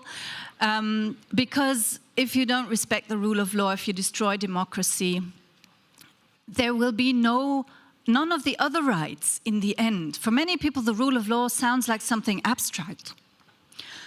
Independence of the judiciary, freedom of press, what does that have to do with my life? Now, I give you just one example. Look at Poland. You had, by a civil organization very close to the government, they went to court to challenge abortion rights. And this constitutional court, which is completely in the hands of PES government, completely, they factually abolished the right to abortion in Poland, with the results that at least 2 women have died, not because of an abortion, but because the fetus in their body became sick and toxic for the mother's body, and the doctors refused to remove this fetus from their bodies because they were afraid to get prosecuted for illegal abortion. And these women died. We have their names, we have their faces. That is just one example. And you could go, this mayor that we just heard, sorry, I forgot his name, Hungarian names are difficult for us. If subsidies are being given to the one and given to the others with no criteria, you could go to court. But there's no sense in going to court here. You all know that. So rule of law is something very important, and this is what I'm going to fight for till the last breath I take. Thank you. Thank you very much. But I think we should have a real clap hands, because our party in Poland made a great victory, and our PES women executive member, Katarina Kotula, is the equality minister. So let's have a hands for our Polish social democrats who made a great victory. And now I turn to somebody whom I know for long years. And I can tell you, if somebody believed that the youth movement can change it is Giacomo Filipek. So I'm super happy to greet a lot of young people and a lot of women and a lot of colleagues here in the room. And Giacomo, I can tell you, I'm super proud that as Secretary General of the European Socialist Party, this is your first big event. Grazie mille, grazie mille, grazie mille.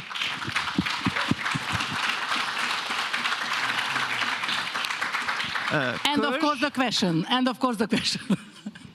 Looking back at the history of our movement, what do you consider the biggest achievement of social democracy? First of all, jó estet, kedves barátaim. Does this work? That's good. Kosh. I guess this is a way to say thank you, but the accent is, I have to work on this. Zita, thank you very much for the question. It would not be, how to say, very difficult for you to understand that I am mainly going to echo what Francisco or Katarina have said, because the basic conquest and achievement of social democracy you have already partially heard from their words. So instead of repeating, I would like to just go on a different level and to make a sort of simple definition of what is, in my humble opinion, a major achievement. It is the emancipation of the human beings from exploitation of those who have more against those who have less. To be a social democratic activist, militant, and here I am among leaders of our family, it is always to try to defend and promote those who are weaker sectors of our society against those sectors that are stronger, those who are humble against those that are arrogant. And in terms of arrogance, once we are here in Hungary, we know very well how the political power of this government have made those people extremely arrogant against another part of the Hungarian society. It is, being a social democrat, to try to recompose the fractures of our communities. It is to try bringing people together to make them advancing together. Because if I go fast on my own, I may be reaching a place first than you, but if we go together, we will reach the destination. And this is the difference between being a social democrat and not being one.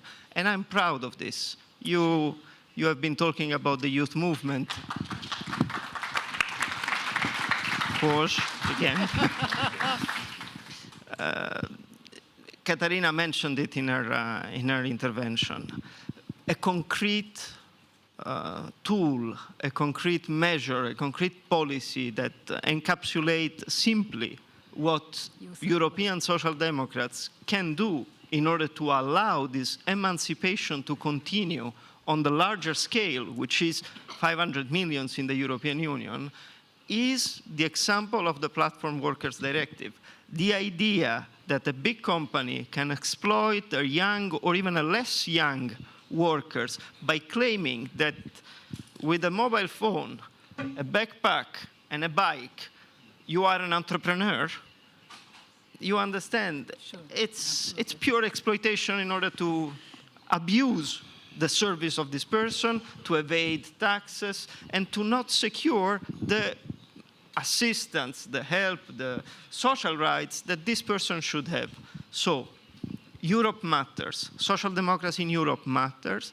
And what should be the aim of our political movement is to continue foster the emancipation of our citizens, women and men, young and less young, children.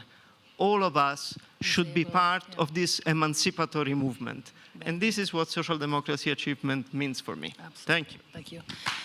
Thank you.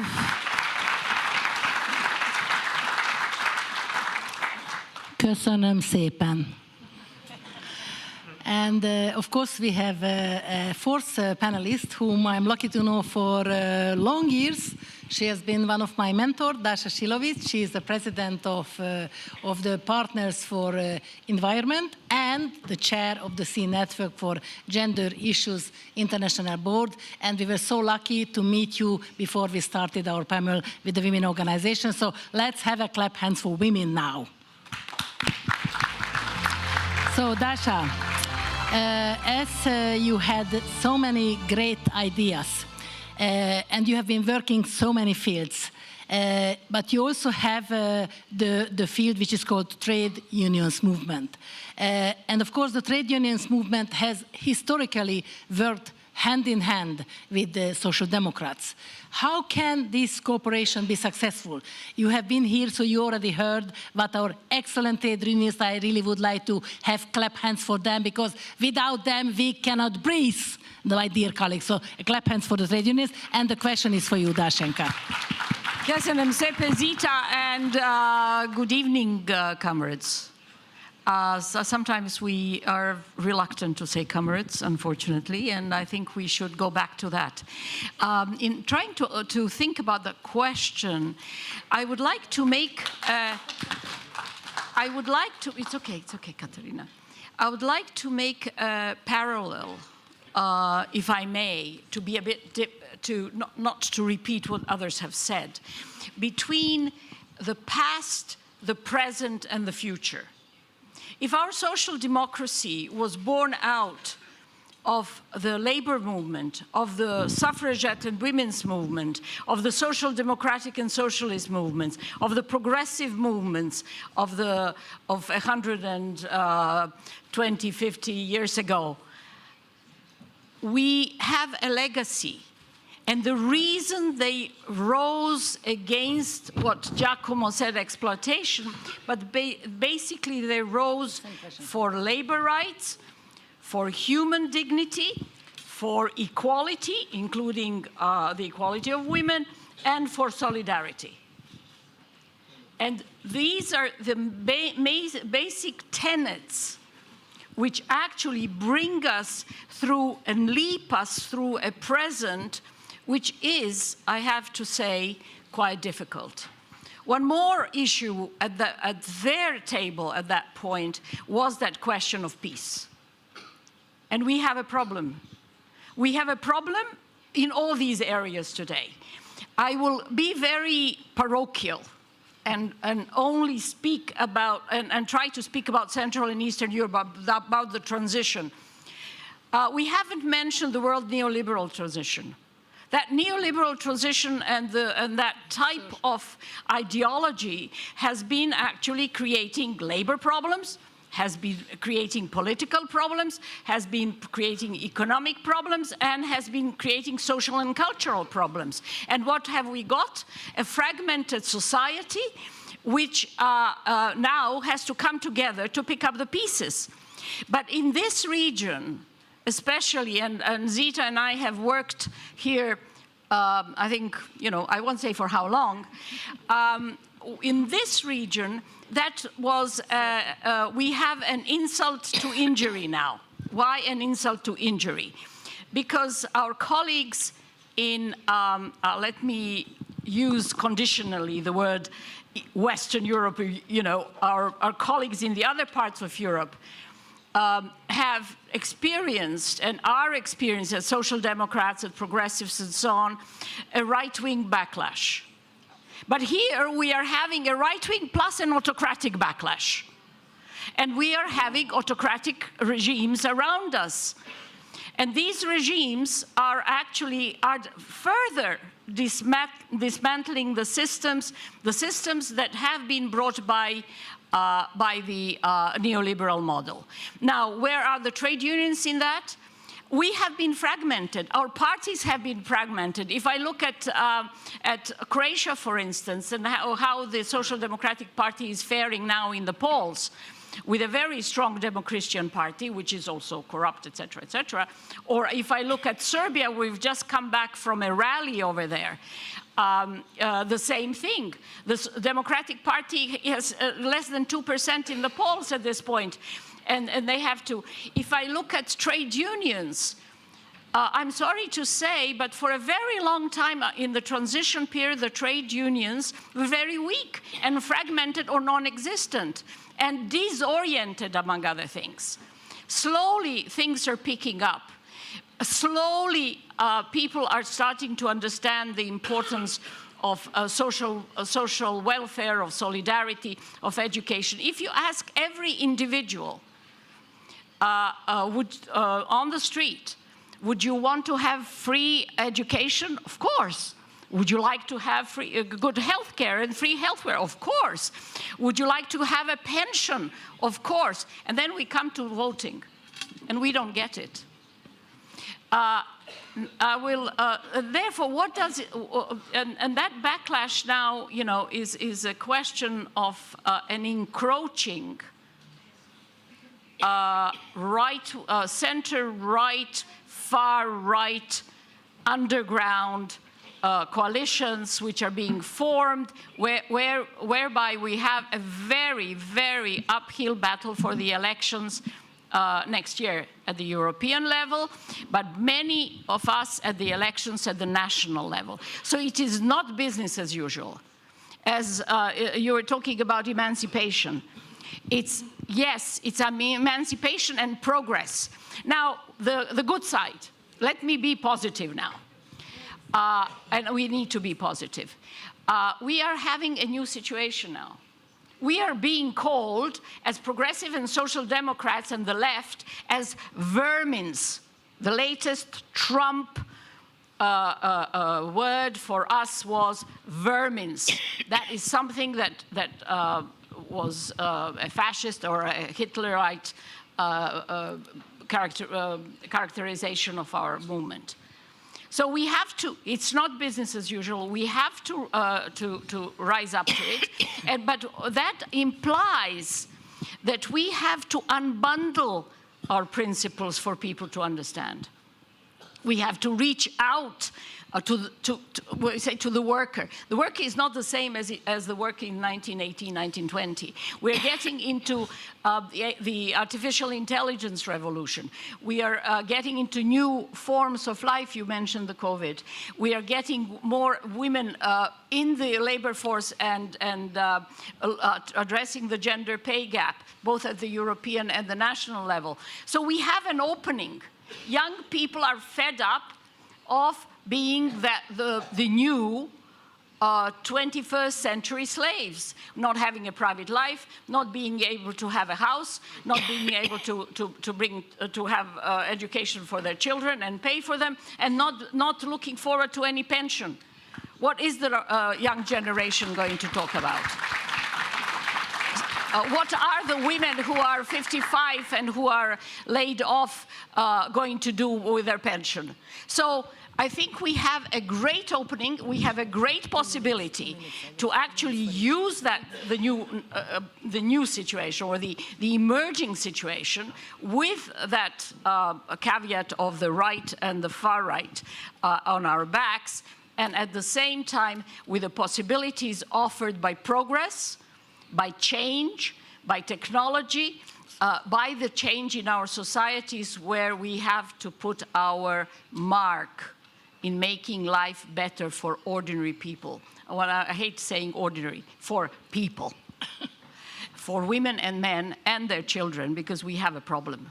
And one of the problems of Europe is certainly the aging population, the lack of labor force, and of course all the issues coming out with immigration. So I hope I answered the past and the present. And a taxi driver on my way here said to me in Belgrade, said to me, you know, our big problem is forgetfulness, which has become a historical category. Thank you. Zita, very much, and I hail you. Yeah. Thank you very much. Actually, it's not enough to be professional. You really showed that you are professional because you already replied to the next question. What type of envision the future of social democracy? So how do you envision? So actually, you will be pretty short, but now let's start with Giacomo, because I have an order here, and I will start with the Secretary General. So Giacomo, the floor is yours. Yes, yes, I am guided. The question is, how do you envision the future of social democracy? Of course, you already mentioned, but you know, just to make a short sum up. I will not make that sum up. I will paint it. Okay, good. If I have to imagine the future of social democracy, it is woman. It is young, but also young in spirit, young in the heart, young in the mind, not necessarily anagraphically. Because to be young, it's a matter of mind. If you don't mind, it doesn't matter. Let's go with it. It's a woman that can be a mother. In this case, the woman I'm referring to, it's a mother of two. And while being a mother of two, she's still extremely dedicated to her community, to the city where she's born, where she acts politically. She relentlessly dedicates her time to improve the living condition of the citizens of where she lives. This is part of the future of social democracy. This person, this woman, is involved in politics since the very early stage. Because, again, when you are a social democrat, you begin very early to start being preoccupied and concerned with the destiny of your society. So you begin in the very youth movement of our parties. This woman that I have in mind that can represent the future of social democracy has red hair and is the head of the list of your party. It's Kata Tutto. Wow!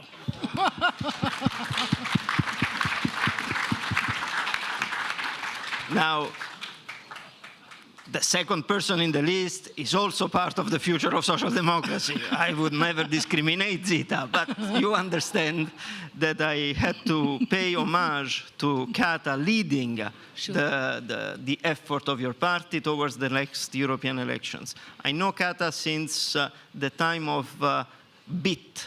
I think that was the name of the youth movement, then became Fiotal Baloldal. And, you know, things have evolved. Societas, if I'm not wrong now. Yes. Anyway, you change name, you're still young, you're still social democrat, we still like you and we still support you. But it is really more than 20 years that we've been working together, hand in hand, arm next to each other, in order to bring our message to the younger generation and beyond, in order to build Europe, in order to build a better Europe. The future of social democracy is inextinguishably linked, inextricably linked with the destiny of the European Union integration process. Europe will not advance, will not progress, will not improve without a strong European social democratic movement. And people and players like Kata represent that future. So, good luck. Thank you. Thank you very much. And I think we should also mention that this is not by chance that Kata is the deputy leader of the Committee of Regions for the Socialist Group. And at the same time, she is also leading the Green Committee. So this is really absolutely gorgeous. And of course, why we wanted her? Because she is the best for this position. So, Kata, we are very, very happy with you. And now, Katarina, you have the same question. Not easy one. No, and after this firework, it's not easier. But I will make it rather short and maybe a bit more general. My impression also after what all of you said tonight is that we have to manage to spark the sense of community again. Because what these right-wing movements do, and I heard it from the youth representative on the trade unions panel, is to separate, is to make everyone sort of only looking at your own little world and thinking I have to defend everything that I have against others, against migrants, against poor people, against whoever. And that's not how we are. That's not who we are. And I believe that this is the best way to combat them. Because in the end, people love this sense of community. People love to be part of a family, of a village, of a sports club, of whatever. So we have to manage to make people understand that life is better if you don't only care for yourself, but if you care for the others. And this is a hard thing to do, because nowadays when you walk down the streets, you meet people who have these earphones in and they have hoodies over their heads and they don't look at anyone else, they don't listen to anyone else. And you sit in the train and everyone just stares at the phone and nobody talks. And we are in a time that also fragments us and makes you more lonely. So I don't have a recipe how this can work. But I think this is what we have to do. First, because it makes the world better. And secondly, because this is what makes social democracy powerful. it's what we are best at. We are best at working for the community, working for everyone, and that is what we have to get back to. Thank you very much. And we should really remind everyone that concerning the youth guarantee, that was us Social Democrat who dealt with, by the way. So the same question to you. Thank you, Zita. Definitely do not want to repeat what others said. But think about the major challenges that we have today, that we'll have tomorrow, or the most recent challenges that we had. And think which political group, which political family, which political theory provided the real, serious and concrete answers to these challenges. Let's go back to 2008 and to the financial crisis. Do you remember who was the political family that introduced in the debate for the answer to the financial crisis the word solidarity instead of austerity? Who won the fight against the financial crisis? It was not the right, the extreme right. It was not the conservatives or the liberals. It was us, our political family, that provided a way out by investing more, protecting companies and companies. The pandemic. Which political family led all the efforts at the European Council to find a way out for the pandemic? Which political family helped to secure millions of jobs in Europe? Which political family helped to secure the lives and the capacities and not allowing companies to close and to be shut down as it was defended by the right wing and the conservatives at the time? And which was the political family that also introduced the word solidarity when it comes to vaccines and to sharing? It was our family, the Socialist and Social Democratic family. But let's look about the biggest challenge that we have today ahead of us: climate change. Climate change, green and digital transition. Which is the political family that is fighting every day at the European Parliament, at the European Commission, at the national governments to introduce rules that make sure that no one is left behind? That these challenges are also opportunity for more jobs, but better paid jobs, to more training skills for our workers, for more measures, more incentives to encourage more the trade unions to participate. So when you ask me about the future of social democracy, I say that the present is already showing us where we are going in the future. But not only economic challenges, also security challenges. Today we are living very difficult times with wars and conflicts, one of them right here at your door. Who is the political group, who is the political family that is trying to reach answers for these conflicts and wars, that is not bringing more hostility, more cynicism to the table? Who are the ones being moderate to help and always looking to find a solution?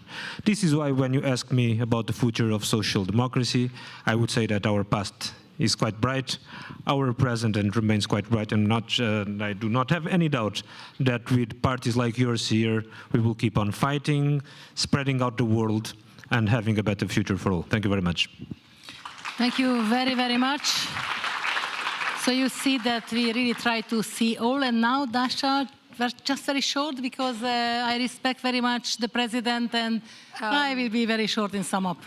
Yeah, very short, because everything was said. I think we have a program here, right? But I would only put my foot down tonight on the question of patriarchal societies. Absolutely. And of the conservative cultural ambiance that we are living in today. And that is a big impediment to the advancement of our societies. And therefore, I would put my accent on that at this point, since everybody else has said other things. Thank you.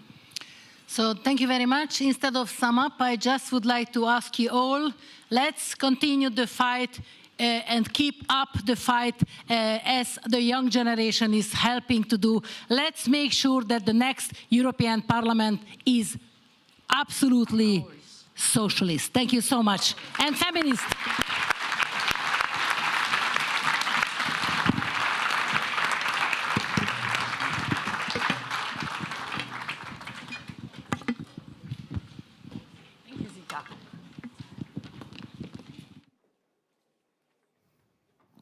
Most, ha megengedik, Egy olyan fantasztikus fiatalt szeretnék felkonferálni, aki egyéniben győzött Miskolcon, és most a mi európai parlamenti listánkon is szerintem kiváló helyen van. Bati Levente, egy nagy tapsot neki. Has an excellent, deserved an excellent position also on our EU parliamentary election list.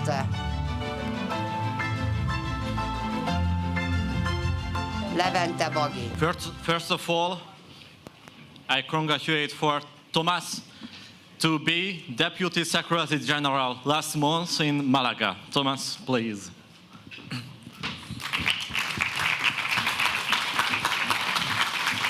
Welcome.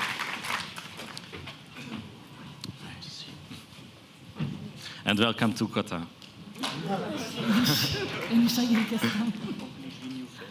Yeah. Kedves barátaim, szeretettel köszöntök én is mindenkit. I welcome our guests. I am a Foreign Secretary of Socialists. I'm very proud to be an MEP candidate thanks to the Hungarian Socialist Party. I will moderate this panel, and the first question for Thomas. We have seen worrying rise of right-wing and far-right parties in Europe in recent years, most recently in Netherlands. In your opinion, how can we explain this trend? Yeah. Thank you, and it's great to be here. So great to be with you on stage. For me, it's the first time on stage. For you, I don't know whether you counted it. It's a bit more, but it's a real pleasure to be here because I think you said it. The rise of the far right in Europe is a problem, and it started with Hungary. Unfortunately, many years ago with your leader Orban here, but now there are plenty other leaders around. We have Meloni in Italy, we have Le Pen in France. She's not yet in government, but she's strong. We have recently Geert Wilders in the Netherlands winning a real landslide victory. Now we have to see how this ends up there. So the far right has, to a certain extent, a momentum. And now your question is where it comes from. So, of course, probably one could invite scientists to analyze it, and probably even them would not have like the one real answer, but I would try to bring it down to, from my point of view, a key aspect, which is, in the end, in this complicated world of today, the far right has a powerful resource they can build on, and that is fear.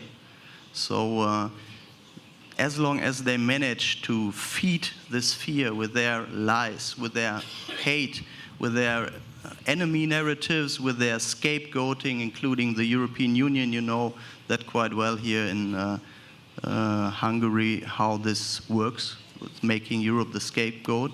So as long as they manage in a way to keep the fear of many people stronger than their aspiration for real solutions of politics and real change, then the ball is in their field and they can be successful.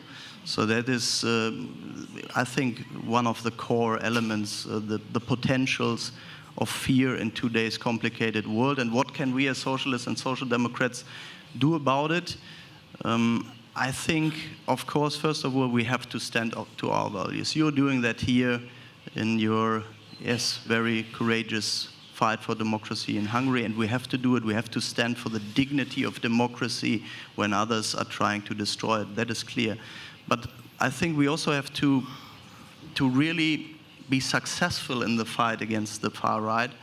We also have to dismantle their strategy I just tried to describe. And what does it mean? I think in the end, what the program of the far right is offering is a bad deal primarily for ordinary people, for our people, for working class people, and for those people in a way they pretend they would do politics for, in fact they don't. And so to point out to this point, I think it's a crucial one, and just to give some examples, I mean, you cannot fight climate change or heal the social effects of climate change by ignoring it. You cannot successfully, on a longer term, attract investments and business activity when you don't guarantee rule of law. At one point, this will pay back. You cannot really deliver social justice if you care more about, let's say, the corrupted money for your own ruling elite than for a fair social security system for the people. And since we're here also talking about the relationships with trade unions, certainly you cannot guarantee social peace in society between workers and employers when you're cutting workers' rights, when you're cutting trade union rights, and by that doing exactly the opposite than creating social peace. So here I think our role has to be to dismantle that and to show credible alternatives, to not fall in the trap of those people that try to spread fear because they hope to politically capitalize on, but we have to work hard to give people good reasons to have hope even in these difficult times. That's not easy, and it's not a guarantee that it works, but for me that's the only way. That's not easy, sure, but we do that. Thank you, Thomas.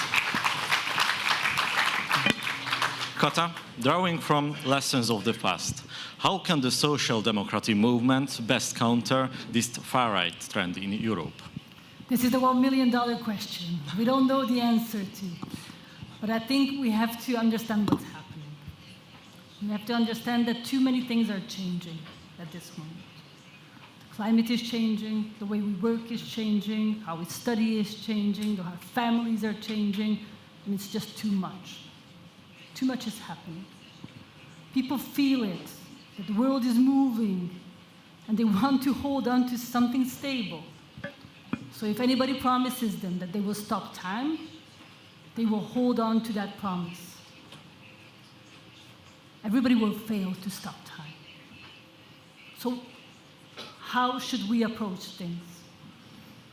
We have to stay honest. We have to take responsibilities. And when we talk about a stronger Europe, we don't talk about just Brussels. We talk about stronger cities and regions. We talk about local communities that can build resilience, that can build trust, that take responsibilities. So I think when I look at the future of Europe, if I look at the next years, we have to build on those local leaders who our people trust and make them more resilient to all these populism. I think that can be a way to approach. Thank you very much, Kata. Thomas, thank you too. Thank you.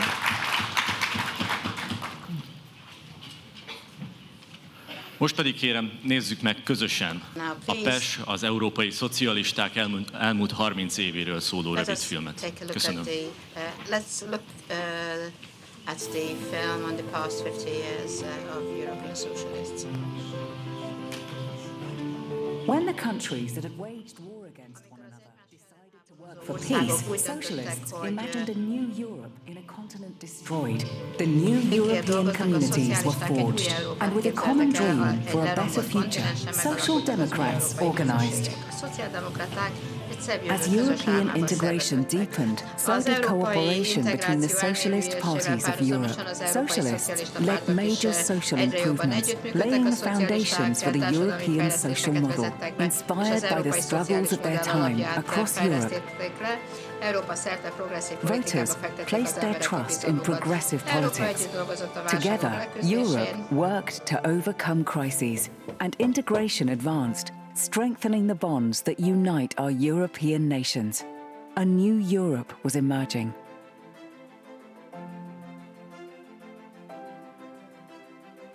Overcoming differences, socialists agreed upon a political program for freedom, equality, justice, and the environment.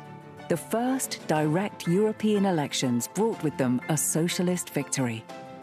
It was our moment.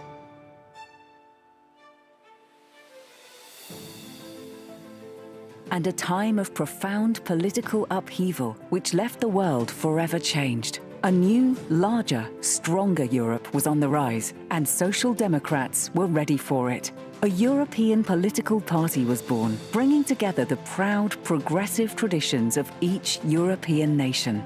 Socialist, Social Democratic, Labour and Democratic parties united alongside new organisations to work for the betterment of all.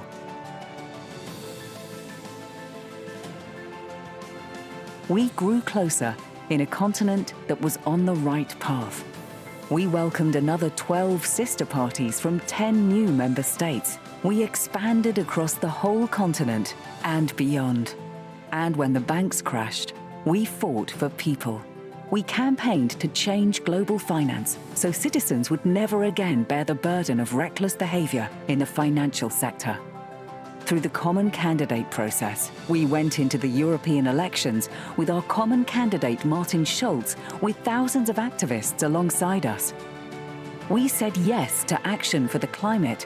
We stood for jobs, education and culture for young people and for rights of children. We presented our European Youth Plan. We supported countries in our neighbourhood.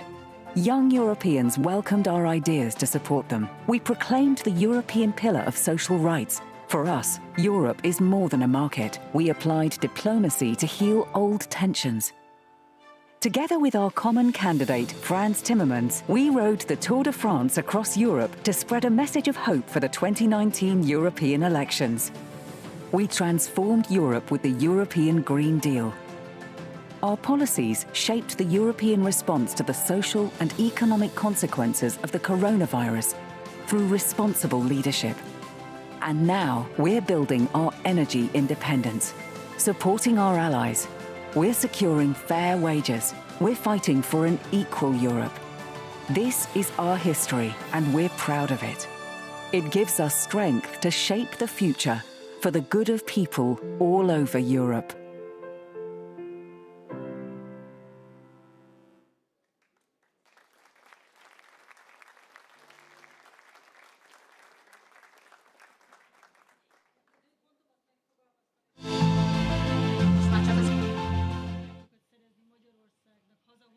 Európai Uniós forrásokat, akkor itt jó lesz. Egyik mikrofon működik, másik. This mic is on, so I will talk to this mic. Whenever I talk about our tasks, then I usually say that I would like to bring friends from the European Union to make municipalities stronger. We have to make stronger European socialists as well, because it is not possible to make a longer progress just by ourselves alone. So we have to work together in order to have a better future. Now I'd like to invite Stefan Löfven to the stage, the president of the European Socialist Party. Thank you very much for coming here.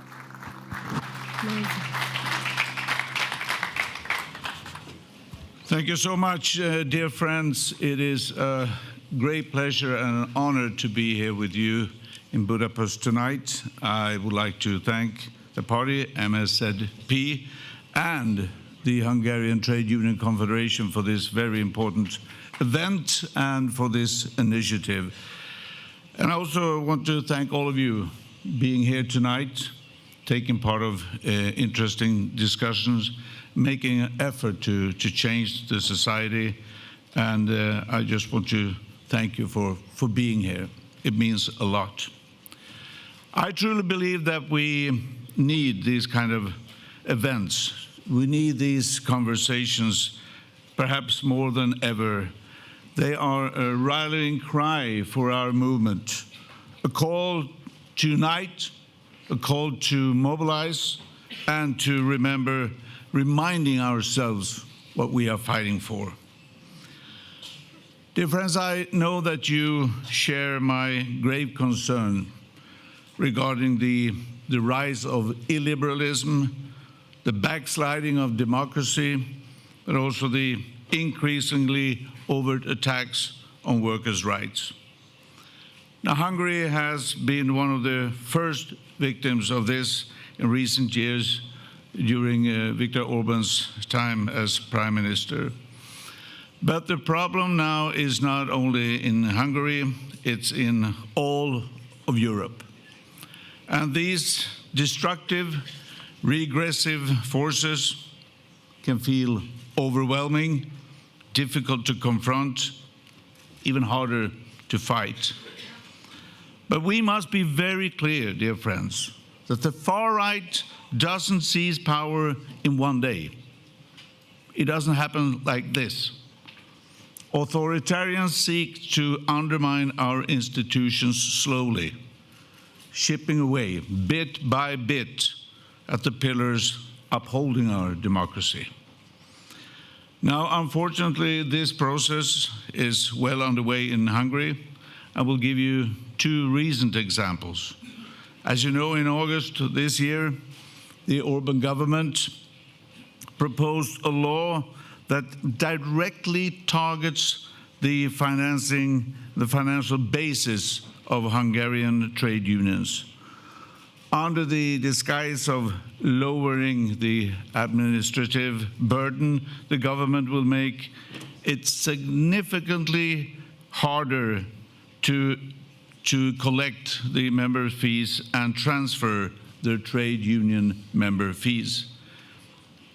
This is money that is supposed to pay for everyday expenses running a trade union.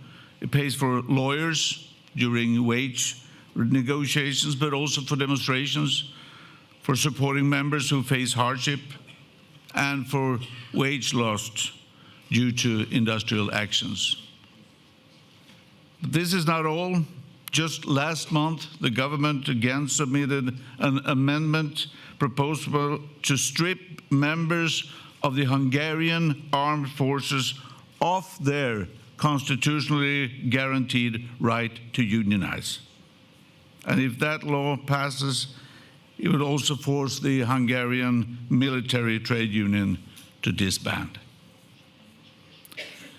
These crackdowns on trade unions' rights are shameless.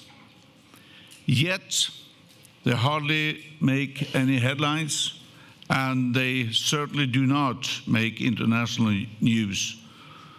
But we need to pay attention.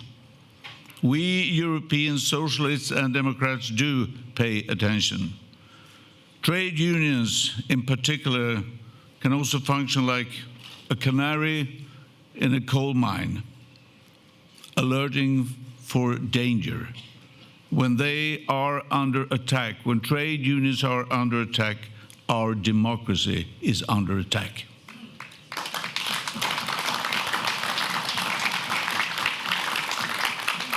Now, the Orban government knows exactly what it is doing when it is attacking trade unions.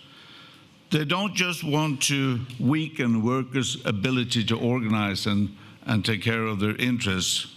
Orban is attacking trade unions because trade unions are so important in a democracy. In my perspective, free and independent trade unions is perhaps the most essential part in a democracy, and Orban wants the whole edifice to crumble.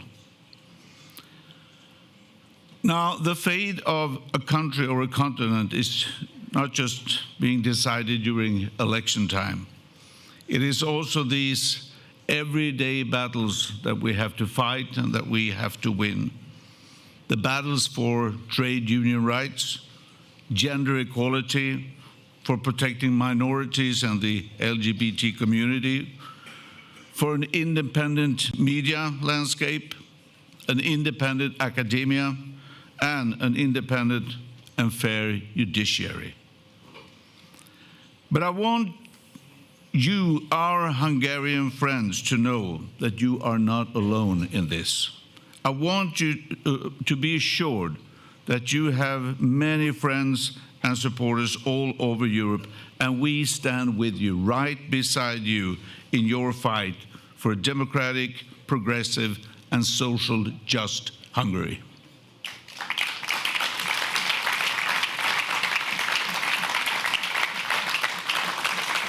Now, while we rightly warn against illiberalism and the erosion of fundamental rights, we of course also need to continue promoting our own visions, our own goals for a better future. As Social Democrats, with our friends also in the Hungarian Social Democratic Party, we believe that the way forward is necessarily progressive, sustainable, social, and European. This is our message for the upcoming European elections. We will build a future that is based on solidarity instead of short-sighted nationalism, because the multiple crises of the last years have shown very clearly there is no one country that can solve global problems alone.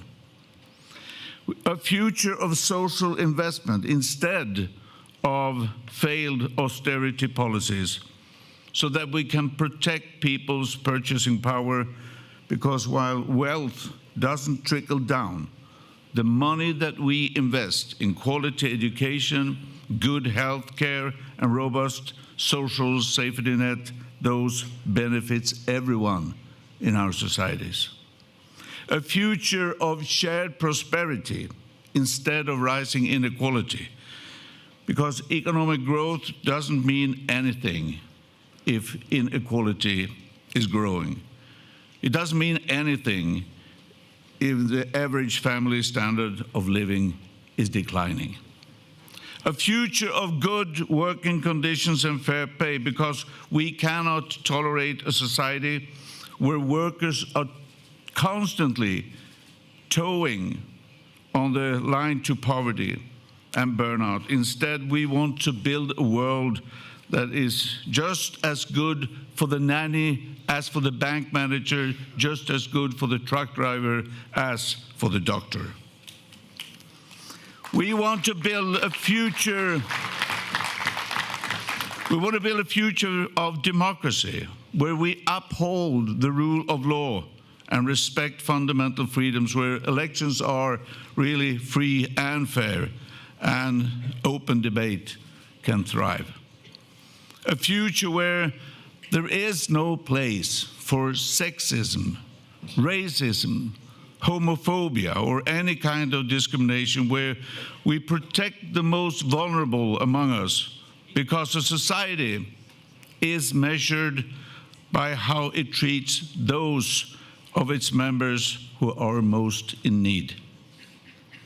And, friends, a green future where we can use clean energy to power our economy, create jobs, and preserve nature, because that is so important. It is the shared treasures of our continent.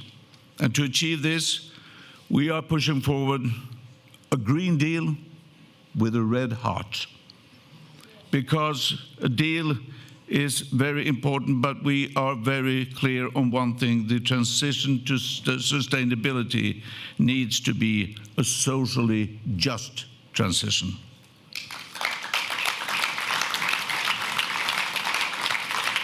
So, friends, this is our vision of the future, and I'm so proud, because when I look back at the last 5 years, I can see the strides of our political family that we have made towards these ideals, especially on the social front. We have continued to move the needle on what has been deemed as impossible, because we did not listen to those who claimed that social justice employment policies were exclusively matters for national government, because we see the potential of a European Union to become a shield for all citizens, a baseline guarantee that their social rights will be protected. Our commissioners, MEPs, party leaders, ministers, activists have worked hard to deliver the minimum wage and collective bargaining directive, the SURE instrument to provide, to make sure that we protect people from being unemployed, and the Just Transition Fund to make this climate transition possible for everybody. This is just to name a few what our family has achieved. So our political family works to strengthen the collective bargaining, the trade union rights, and a strong result in the coming European election will be the basis for our political family to continue moving forward, to continue fight for these rights, to strengthen social democracy in Hungary, but also in the whole of Europe, to build a Europe of rights that protect all its citizens. So, dear friends, together we will make sure that we deliver a truly democratic and social Europe. Thank you for your attention. Thank you very much. Thank you. Please stay. Please stay. És most megkérek, akinek van kedve egy családi fotóra, hogy jöjjön fel a színpadra. And all those who would wish to be in a family photo should come to the stage. To come up stage. We'll try to make a family picture. Please, Stefan. And Stefan, if you can see. Please, come.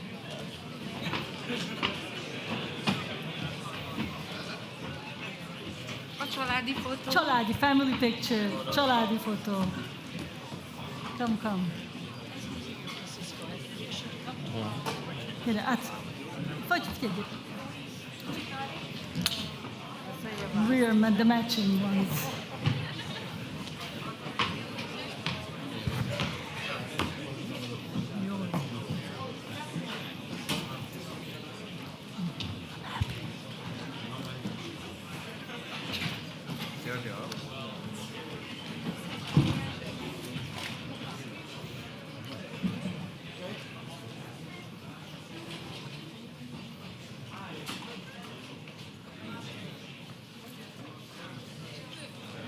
Vagy lefekszetek.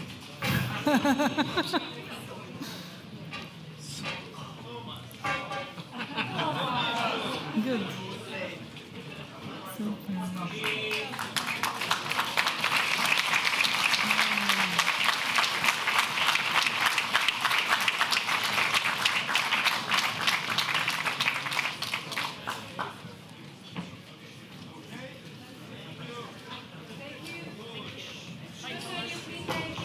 Nagyon szépen köszönjük a vendégeinknek, köszönjük nektek, hogy eljöttetek, köszönjük a nézőinknek. Thank you very much for all those who have followed us.